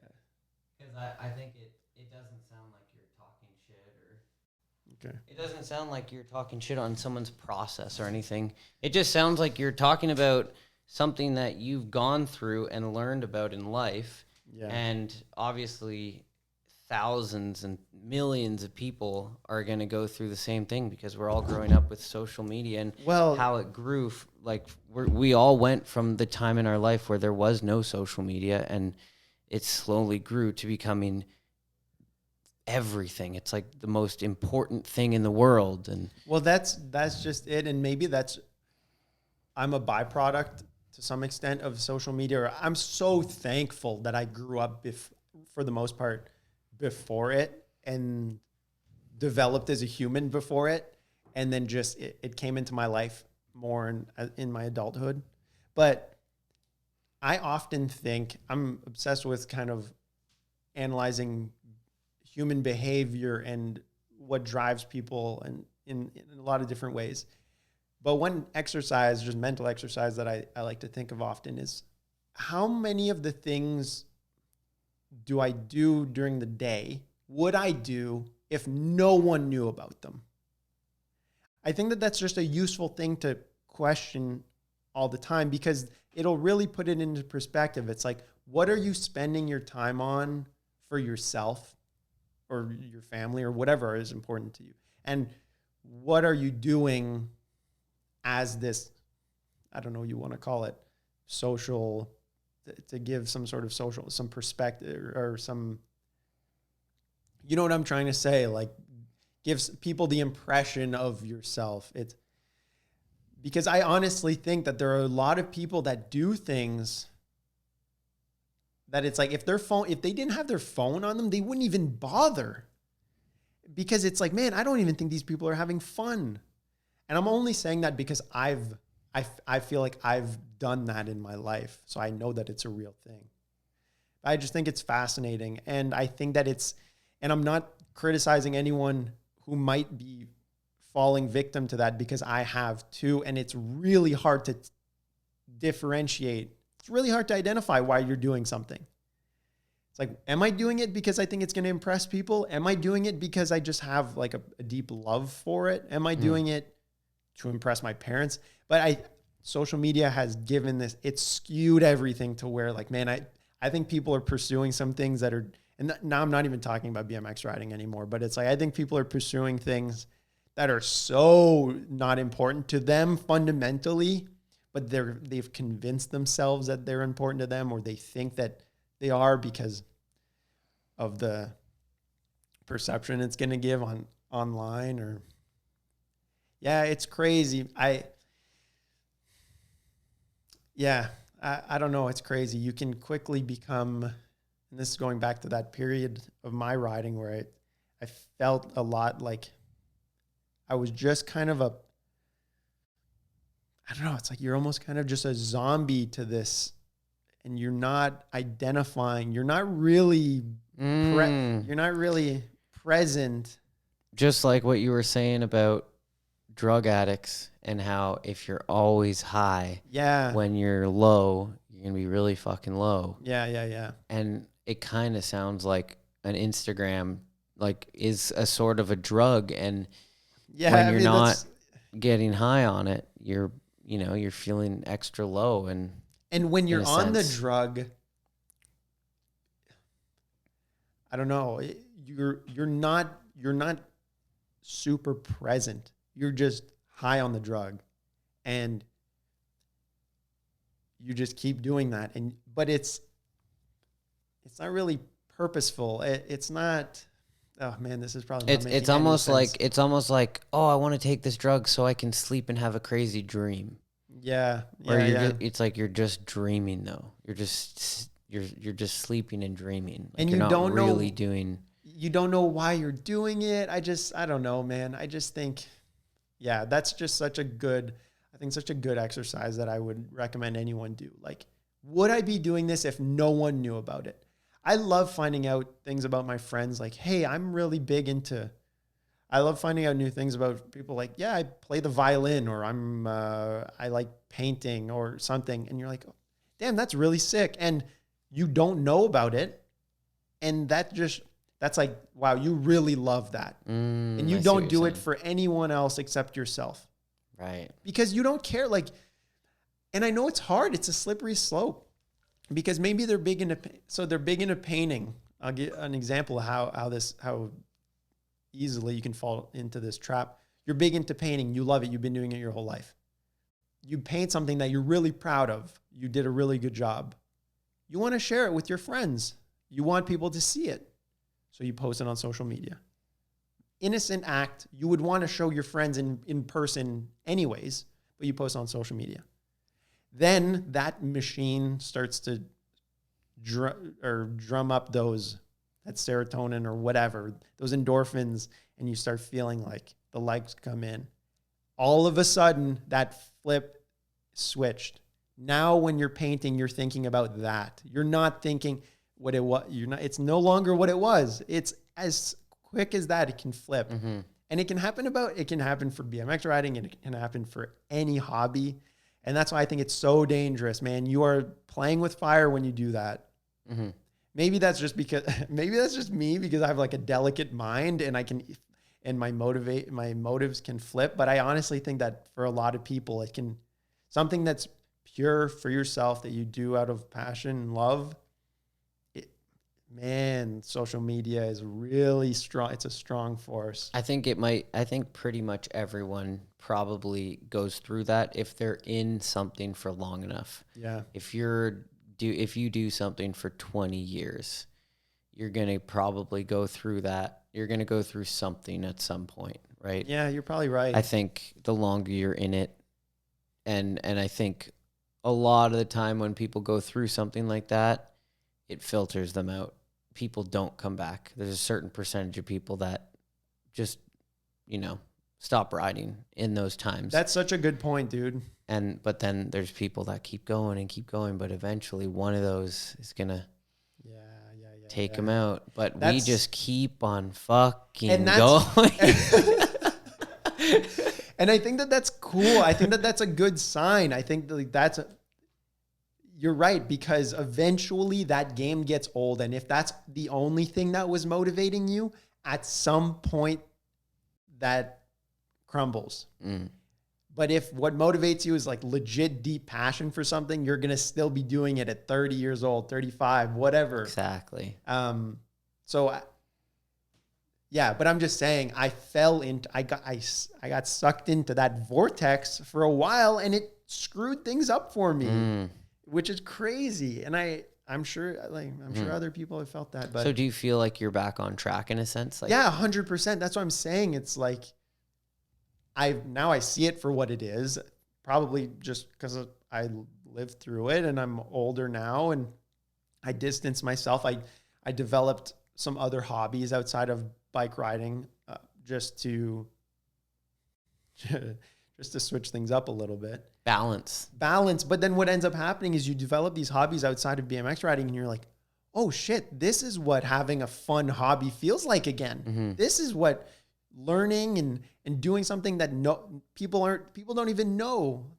Like, okay, hopefully this isn't a step into the vortex I just described, but for the past 3 years, I've been golfing a lot. That was kind of what I moved towards a little bit. I was like, man, I'm burnt out on this. It's not working. I'm going to start golfing. And I golf all the time. My close friends know that, but I never post about it, nothing, because I know the dangers of doing that. And that's what opened my eyes. I'm like, damn, the excitement I get to go to the golf course, the excitement I get when I hit a nice shot, the hangout that I get I play with my old man all the time and his friends, who happen to be my friends' dads and also teachers from my old high school. But anyways, the fun times and the banter we have with them, oh, that's why I do this. Those are the same reasons I liked BMX, and I like BMX. So going to golf for a while, and I still golf all the time, I love it. But going to golf, I was like, oh yeah, this is what it should feel like. And that totally reshaped my view of bike riding. And then I was like, oh, let's go back and apply this to this. And that's what I've been doing. And it's been, like I'm saying, for the last year and a half, 2 years of BMX riding have been some of the best I've ever had, because it's just focus. It's felt more pure. It sounds crazy, and maybe it's cringy to talk about BMX riding in that way, but it's definitely a bigger challenge than if I'm almost looking at you in your first few years of golfing the same way we were when we were 15 riding bikes. Yes. It wasn't just because we were kids. It's also because biking was fresh. Yeah. And what if you're a little older, but you do something fresh? Well, you might just get as engulfed in it as you did when you were 15 doing something fresh. You do. So maybe it's not anything to do with being any childlike behavior. Maybe it's just doing something brand new. Yeah.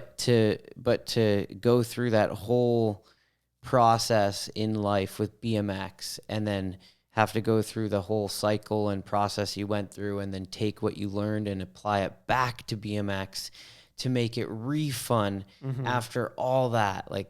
That's a huge thing to do. And I think it also shows a lot about your passion for BMX. Yes. Well, that's what, just like you were saying. Yeah, that to me, that's what stands out the most. It's like, I had to reshape it, but ultimately I did. And I go out riding with my friends, and we goofing around doing whatever, and it's still as fun as it was when I was 15. And to me, that's such a rewarding feeling of, yeah, I truly do love this shit. And you probably appreciate so many things now more than you did then. So yeah, like you said, you're having more fun than you ever have. I'm sure you are, because now you just, everything you could look at and just appreciate and be grateful for. And yes, you really have you can just probably look around when you're in the city one day and just damn, this is so exactly sick. I gotta love this. Exactly, because you're no longer that drug zombie who's just you're living in that moment. and again, this isn't meant to criticize anyone. This is just personal experience. But like, now that I'm not hyper focused on that stuff and worried and stressed about that stuff, I am really just absorbing every little moment. And that's like, that's the point to me. I mean, that's the secret to longevity. That's the secret to doing anything for 10 plus years all the time, like 24/7. I mean, it's my life. I work in the BMX industry. I love it. I ride all the time. There's got to be a deep passion for it, and you have to make it fun, and you have to want to do it. And I do again, and I'm just really appreciative of that. And yeah, I just think it's cool, and I think it's healthy to have hobbies outside of it too, because it keeps it fresh. It keeps it low stress. You don't start to obsess over it to the point where it's no longer fun. Yeah, man. And just making your happiness a priority is a big part of it. Because I mean, if you don't do that, you could just keep going deeper and deeper down the tomb, and kind of just not respecting yourself. Like, respect is a big part of it too. I feel like you got to have respect for yourself, and yeah, without a doubt. I don't know. So yeah, I'm psyched. Golf is super fun too. It's funny, man. You get into all these types of hobbies and you start to realize that the key elements there's a lot of common key elements between all the hobbies that we get into outside of BMX riding. It's a lot of the same things that pulled us towards BMX riding. For whatever reason, bike riding for me just has an extra something that it's just stronger than the rest, which is cool. I'm happy about that. You haven't found anything that you think matches?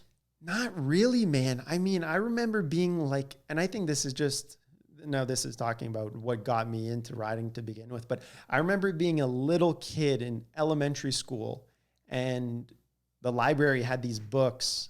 One was like skateboarding, and one was rollerblades or whatever. There was like, one was dirt bikes or whatever. And at the time, there was no BMX one, but I remember I was just like fascinated by the skateboarding and the rollerblading one. And there would be pictures of dudes.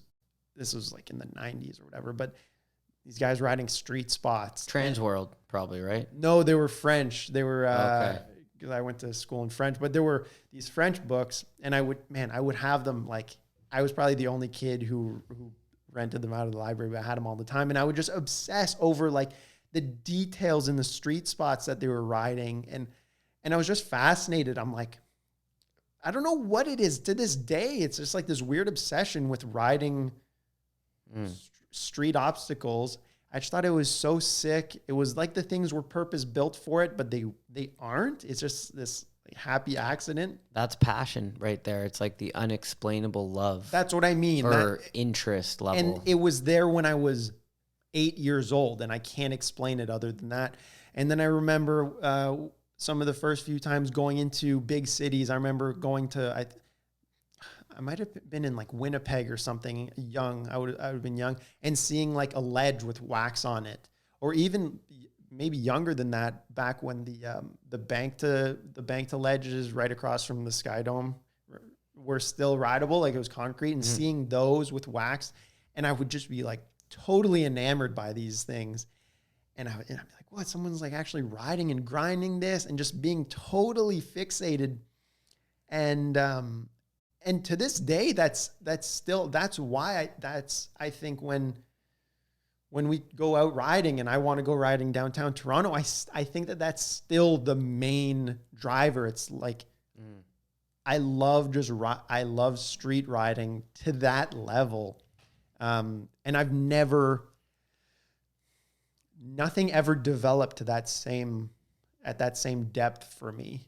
Maybe something will, like golf for sure. Anyone who plays golf knows how much it takes a hold of you. Like it's one of those games where you can just totally obsess. but nothing else growing up. Like I remember I was super interested in like dirt biking and stuff when I was a kid, and that never really held as much. And I had other hobbies, but yeah. Do you ever get a time with golfing where you're just, you feel like you suck so bad at it and you're just like, fucking fuck this shit? Oh, dude, on Thursday. I mean, that's every other round almost for some people who golf know. But yeah, on Thursday, I mean, it was just a super windy day. Okay, now we're going to get into golf talk for anyone who's like interested. But on Thursday, it was just super windy. When it's windy, sometimes you get in your head, you think you have to swing harder than you do if it's a headwind, or it messes with you. So I was just not hitting it well. And my whole game was off. I wasn't putting well. And I was just like, man, fuck this. Like makes you want to quit almost. Yeah. Like, there's times I'm just like, oh man, this is brutal. But you just kind of get through it. And then eventually you hit a nice shot and you're like, hell yeah. And then you come back the next day. But man, some rounds, things just come together. You're just rolling along and you're in the zone. You can't even describe it. It's it's a fun game. It's just funny when, I mean, we can't deny the fact that like when you're performing better, you're having more fun. Oh, without a doubt. So it's like, how much with my riding is it so much fun because I can do so many more tricks on my bike. Yes. Than other things. Like I can just get on there and just like I'll go surfing and I feel like an idiot, you know, like it feels cool. Watch a video and you're like, you're just the worst. Like you suck. Like you actually thought it felt decent and you suck. And then are you saying that because you saw a clip of yourself or something? Yeah. Like if, like I've, at those times, especially when I remember the first time I was like, yo, get a clip of me surfing. And you're like, whoa. And I was like, oh my God, like that's so bad. Yeah, but that doesn't matter, man. That's the whole point. Like it doesn't matter. The outside perspective of what you look like is irrelevant. You're right, because something that happened too with like BMX and surfing and all the things that I really like, when I suck at them, I always have this thing in my head that I'm like, I know I can do better at this. Sure. I can see myself doing this at a way higher level. Yeah. So I'm going to keep working to get there because I know I can. I remember like being a young, like when I first started riding BMX and I was riding with like Matt McDuff, and it was kind of that time where maybe I had hit puberty late. So there was like clear advantages for people who had hit puberty, disadvantages for people who didn't, like bigger people. You didn't have man strength yet. Right. Like if you're on a mountain bike like Matt McDuff, like he could maneuver that thing around, he could tail whip it. Where for me, like the BMX was better because I was a smaller guy. I could kind of maneuver it around. Sure. But I wasn't that good, but I just remember just thinking a lot of the time, like, I know, like, I'm going to get really good at this trick. Yeah.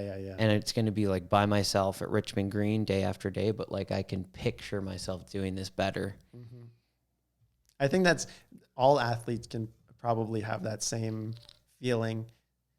I think that if you're just an athletic person in general, you're going to have that at whatever you throw yourself into. Mm-hmm. And what you said about you can't deny how much more fun it is when you're better. That's what motivates you to learn new tricks. That's what still motivates me to learn new tricks. Like I want to be able to do crank arm grinds like Ethan Corrier, which is never going to happen.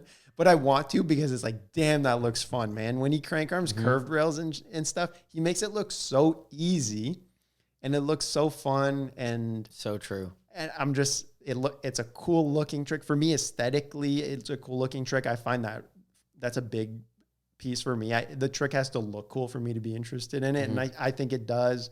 And the few that I locked into the other day, like I was doing a Sabrosa rail length. I was like, man, this is sick.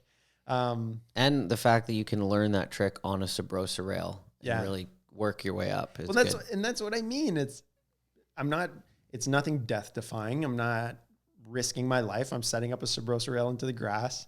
And it's so funny. You look at it from an outsider's perspective. I'm like, dude, almost 30 years old. I'm riding this rail into grass. Amazing. And I'm having a blast doing it. That's all that matters. And that's still progression. And yeah, man. Maybe that was one of the things that made it so fun is you're like, yes, like I'm actually learning a trick right now. Like I'm dedicating my time just to learning this trick. Yes. And that's a good feeling. It is a good feeling. Because we used to do that a lot. Yeah. We used to go out day after day, and I'm just like, for me, I used to go to Joyride, and I used to say to myself, I don't care what people think about me.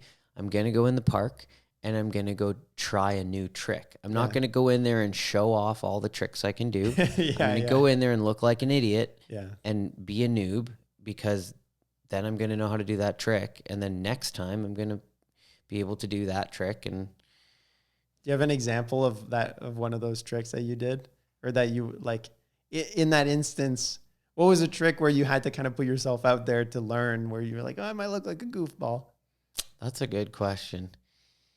Maybe, I mean, tail whips, you got to do 1,000 of them, fly out. Yeah. Probably like bar spins. That's a good question, though. For some reason, I don't remember exactly what tricks.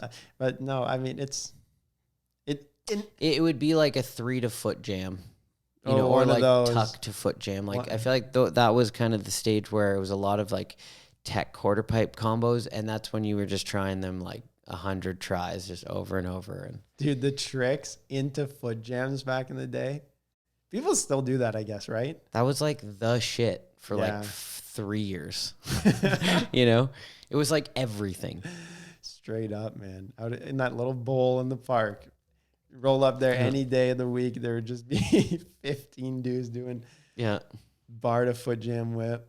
It's still a thing for sure. I feel like it's almost just like a standard though. Yeah. Like I see people just do like truck foot jam in like a line. Yeah. It's just like stationary. That makes me think too. That's another thing is like, if you start to obsess over keeping up with people or being the best or whatever, however you're phrasing it in your mind, but let's say keeping up, that's not a good idea. That's not a good motivator either. At least for me, like, who am I to tell people what to use to motivate them? But like, for me, that's not a good motivator, because you just get discouraged. In what I was saying about crank arms, like the best motivators are that looks really fun, and it feels sick when you're in the trick. It's such a simple fact, but if the trick feels gross or uncomfortable while you're in it, why the heck would you want to be doing it? But and it's nice to do something original. When there's an originality factor. Oh, for sure. And I think that's what I like about street riding, is that that's a little bit easier to do, just because by default, the things you're riding aren't meant to be ridden. So already that's kind of creative in a way. Right. Even though I do a lot of tricks that are pretty just stock, but at least the fact that they're on things that aren't meant to be ridden, that's kind of original. But yeah, that's a big part too, the creativity aspect you were talking about, wanting to like just make something and put it out there. I remember back to what you were saying about learning crank arms. Chris Silva, he learned his first crank arm was on the YMCA rail in Mississauga. That's like, is that a 10 stair? Or is the it one an we 8 went stair? At the one time? Yeah, it's either like an 8 or 10 or 12. Yeah. But still, like legit rail. It's a really nice rail, but like his first crank arm was down that rail. Why, bro? Why would you do that? Like that is the evolution of like a BMXer's mentality from like what you're explaining. I'm going to go ride a flat rail into grass and learn this trick and do it hundreds of times and work my way up. But like the old school mentality. Well, yeah. I mean, I wonder how old he was when he did that. That's a great question. Because now, as I've gotten older, he must have been pretty young. He must have. But I mean, he's probably one of the first guys to do a crank arm grind. But I get as much fun. I mean, obviously that's more of a thrill, like an adrenaline rush to just send it down a rail. But I have just as much fun dinking around into grass. Yes. And I can also not worry about destroying, I don't know, my ankle or my knee or something. I have more fun doing that. And that's why what you were talking about, the burnout stage, I almost feel like for me, the burnout stage was when I was way too invested in filming web videos. Yeah. And I stopped riding skate parks regularly to put all my time and energy into video projects. Yeah. Where it was like, let's just go out with a filmer and just hope we can just go find something and just get a clip and just dedicate every day to trying to get video projects. And then you get in this place where you haven't ridden a skate park in months. You don't really know what you're capable where of, you're at, where you're at with your tricks, how much. So if you show up somewhere to do something, you don't even really know how it feels. You have no confidence because you haven't been doing it at the skate park over and over. But then you're like, oh, but if I just find this roof drop, or if I just find this big thing, I could just bang it off. And you slowly get deeper into this world of like not riding all the time, but wanting more. And that's when you see people who start filming when it takes hundreds of tries every time. Yeah, dude, absolutely. That's a good point. And they're not trying. And that's for me, like I was watching X Games and all these contests, and I said to myself, I know I'm a good rider, but I can't like just go to the skate park and just like throw it down and just like like a jazz musician just laying a nice solo. Like I can't just go and do that, and I want that. So I'm going to like dedicate my time and energy into like going to the skate park more and really trying to train or practice my like contest plaza kind of style riding, where it's like go in there, and if it was X Games, I could just put a run together and just do all sorts of tricks and just have fun and flow. And like that's really what I've tried to focus on more over the past few years, because it just looks more fun. Like you see those guys get on the course and they're just in this flow state, and that's what I've been like striving for since my like burnout stage. And it was from the video projects. That makes sense. And it makes sense because, at least in my mind, isn't that kind of how you grew up riding?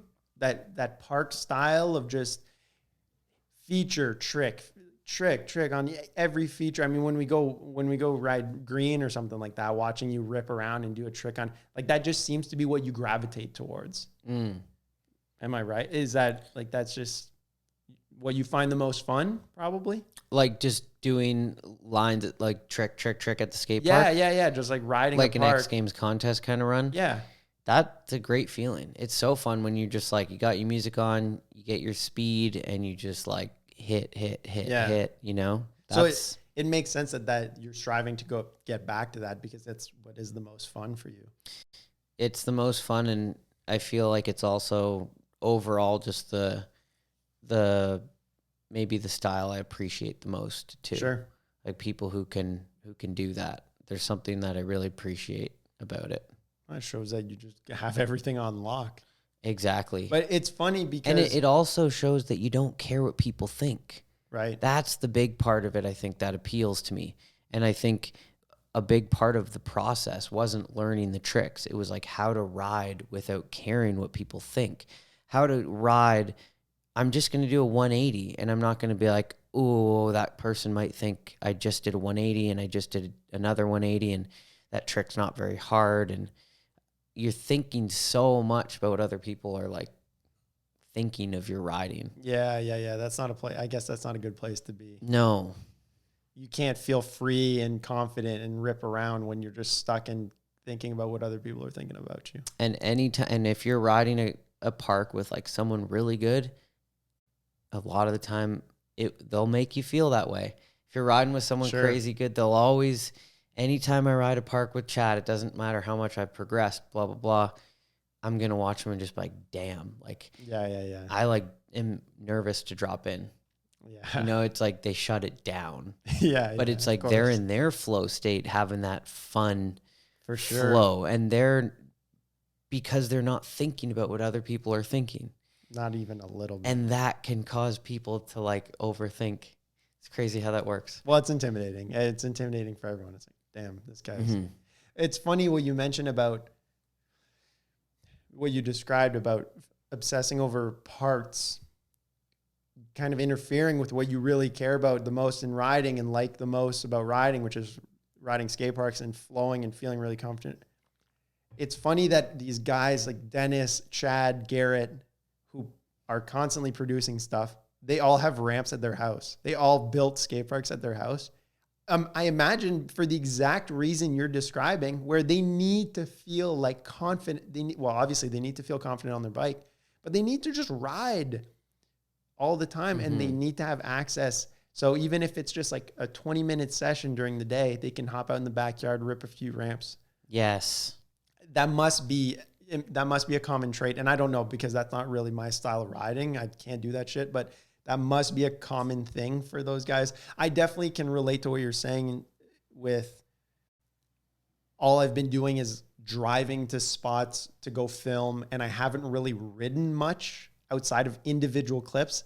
That's not a good feeling, because you're like, man, I don't know if I have this. And you're just, but when you've been riding a park all the time and you're just time on your bike, you're just getting better, more comfortable. So that must be the same. That must be why those guys built ramps in their yards. As much as it's obviously fun and they love it, it also gives them a good opportunity to make sure that they're getting laps in and staying comfortable and confident. I think maybe another easy mental trap to fall into is the trap of, oh, well, I'll just film it.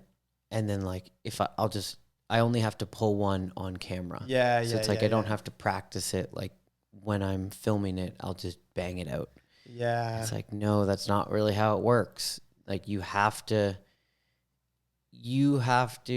go and try that trick without the camera on you if you want to really learn how to do it. It's true. You know, like that first attempt that you're saying, oh, I'll just get a camera on me and then I'll try that first attempt. No, try it without the camera. It might take you 300 tries. So like you think you're just going to bang it out. Yeah. No, you have this whole process that you need to get through first. Yeah. Yeah. But it makes sense, because you just want to cut to the chase. You're like, no, I just want to get the clip. And to be fair, for me anyways, having the camera on me can be a really good motivator if something's scary. Definitely. So sure. But you're right. There is no shortcuts. If it's a really tech hard trick, you should probably be trying it and practicing it, or at least some variation of it at the park beforehand. Yeah, you can't just jump right in. That doesn't work. For me, that's when I end up getting my most mad, is when I just try to jump right in. Yes. And also, if you're the one filming it, you're like, I fucking hate this. It's just wasting my time. You could be practicing this alone. Yeah. Call me up in half an hour. I mean, sometimes, but I also, call me in half an hour. Let me know when you do it. No, I mean, I know this is the benefit of filming, but also riding, is like, I know what that process is like. And I know the feeling of wanting the camera on you as an extra little push. Yes. Especially when it absolutely helps. Especially when something's scary. It's like, okay, I can't waste this guy's time, or whatever that little element. And that push is stronger the better the filmer. Yeah, for sure. And the bigger the project. For sure it is. But then also the more stress that comes along with that. And that's a dangerous game to play. You're really rolling the dice, because if it works, great. But if you're 50 tries in, you are down this hole and you are not having fun in the slightest. And your only escape is to pull the trick. If you don't pull the trick, you are going home with that feeling. Oh, yeah. And we've all been there. And that's why what you describe of make sure you're riding all the time. Make sure, if you can practice the trick beforehand, do. Just make sure you're comfortable on your bike and it'll come easier. But I've fallen down that trap so many times. And there's nothing worse than like biting off more than you can chew and then going home with your tail between your legs. Like, I shouldn't have called. Yeah, that's a tough one. So many times it's a matter of one bar spin. You know, if you take the one bar spin out of it, it's easy. You could probably do it first try, but as soon as you put one bar spin in it, now it feels like you're getting greedy. Yeah. And it's like this huge process just to get that one bar spin. We should specify though, I feel that there are certain tricks where you can't escape that. There are certain tricks that just will take hundreds of tries. And I'm not sitting here saying, no, you should go do an NBD at the skate park first before you come try it on this street rail. Like, obviously that's not realistic. And obviously you want to save those attempts for trying it at the street spot. But I'm saying, like, to use one of your clips as an example, if you were like, hey, Joel, I want to go film tuck ice bar, but you had never done a tuck to ice down a handrail before, that would be like, okay, well, maybe, Mike, you should go do a bunch of tuck ices at the skate park or take one of those steps rather than like, because that trick for anyone takes a long time. You need to have the perfect pop. Like, there are factors outside of just skill that need to be, that are involved. So I hope that didn't sound like we were just saying you have to be so dialed that all your tricks take 5 tries. Otherwise you're wasting the filmer's time. Because obviously that's not true. Right. I know from experience that you might be really good at a trick. You might be, and then just that day, for whatever reason, it's taking forever. We've all been there. Absolutely. That day. That's so funny, man. That tuck ice bar. That was a few tries. Oh, yeah. That was 3 days. That was 3 days, dude. I remember how much my back was hurting from hunching under the rail like that. I'm not saying that to make you feel bad, but I was in it with you. But that was worth it. That was worth every second. That was a few hundred tries. Oh, yeah. Pretty easily, I think. Oh, it was over 500 total, I think. But you're probably right. But it makes sense when you watch that clip. The amount of time you have to throw the bar, like that one you threw and you landed perfectly and you landed at the same time as you were catching it. Like, that's why it took so long, is because there was no margin. There was no, I'm going to wait for a sec to feel it out. It was like, no, you needed to know you were going to bar before you even did the tuck. Exactly. No. Oh man, that trick. Yeah. That probably would have been easier on a longer rail or something, eh? Oh, like a foot longer. Yeah. Garrett is the master at, like, when there's a time to throw it, of making that decision that immediately he's going to throw it. Like, is it that he decided before he went off, or is it that he can identify the right balance? Probably both. So quickly in the moment. Oh, balance is right. Throw it. Probably both. But I think that he's just done so many bar spins that it's not as much of a consideration as it is for us. And I feel like he knows that, like, one of the fundamental things with a bar spin is you have to throw it. If you don't throw it, it ain't happening. At least you throw it. Yes. The least you do is let go. True. But for us, it's like, it's way more. It's not the least. But he's just done so many. Did you see the clip he posted on Insta the other day? He did bar over ice on that scaffolding. I was like, what the fuck are you doing? That's why I think that for him, bar spin it's not even really a consideration. It's just like hopping into the trick. It's that same, how much we think about just hopping into a grind. He's at that point with bar spins, like, because there's no other way to explain it. To get that pop, like, to where I would feel comfortable, like, okay, yeah, I can throw the bar in this. Like, I know if I didn't think about it and I just really just let my body do the work, it would know what to do. I know I could do it. Yeah. But I can't do that. I just can't. I need to hop 150 times and be like, okay, I'm throwing this fucking bar. Yeah, dude. But that's the thing. Maybe he did do that. He already did that thousands and thousands of times and got past that. I think so. I think that's it. I think he's just done it so many times that he's at that level where he doesn't even think about it. He might have been more naturally talented and coordinated at doing it from the get-go, but he must have also, how many times has he, like, popped to do a bar to grind and not thrown the bar? That's so funny, dude. That's so funny to think about. Probably out of 100 grinds, probably 2. There's no way. I remember. Imagine every time throwing that fucking bar. I remember watching him at Le Taz a few years ago at a demo, and he was doing lines with like bar, manning towards a ledge, bar up. So Manny, bar up the ledge, land Manny, bar off, bar tires to whatever off these little flat rails. And there was no hesitation in the bar. He was barring over this handicap rail like the wrong way into the ramp.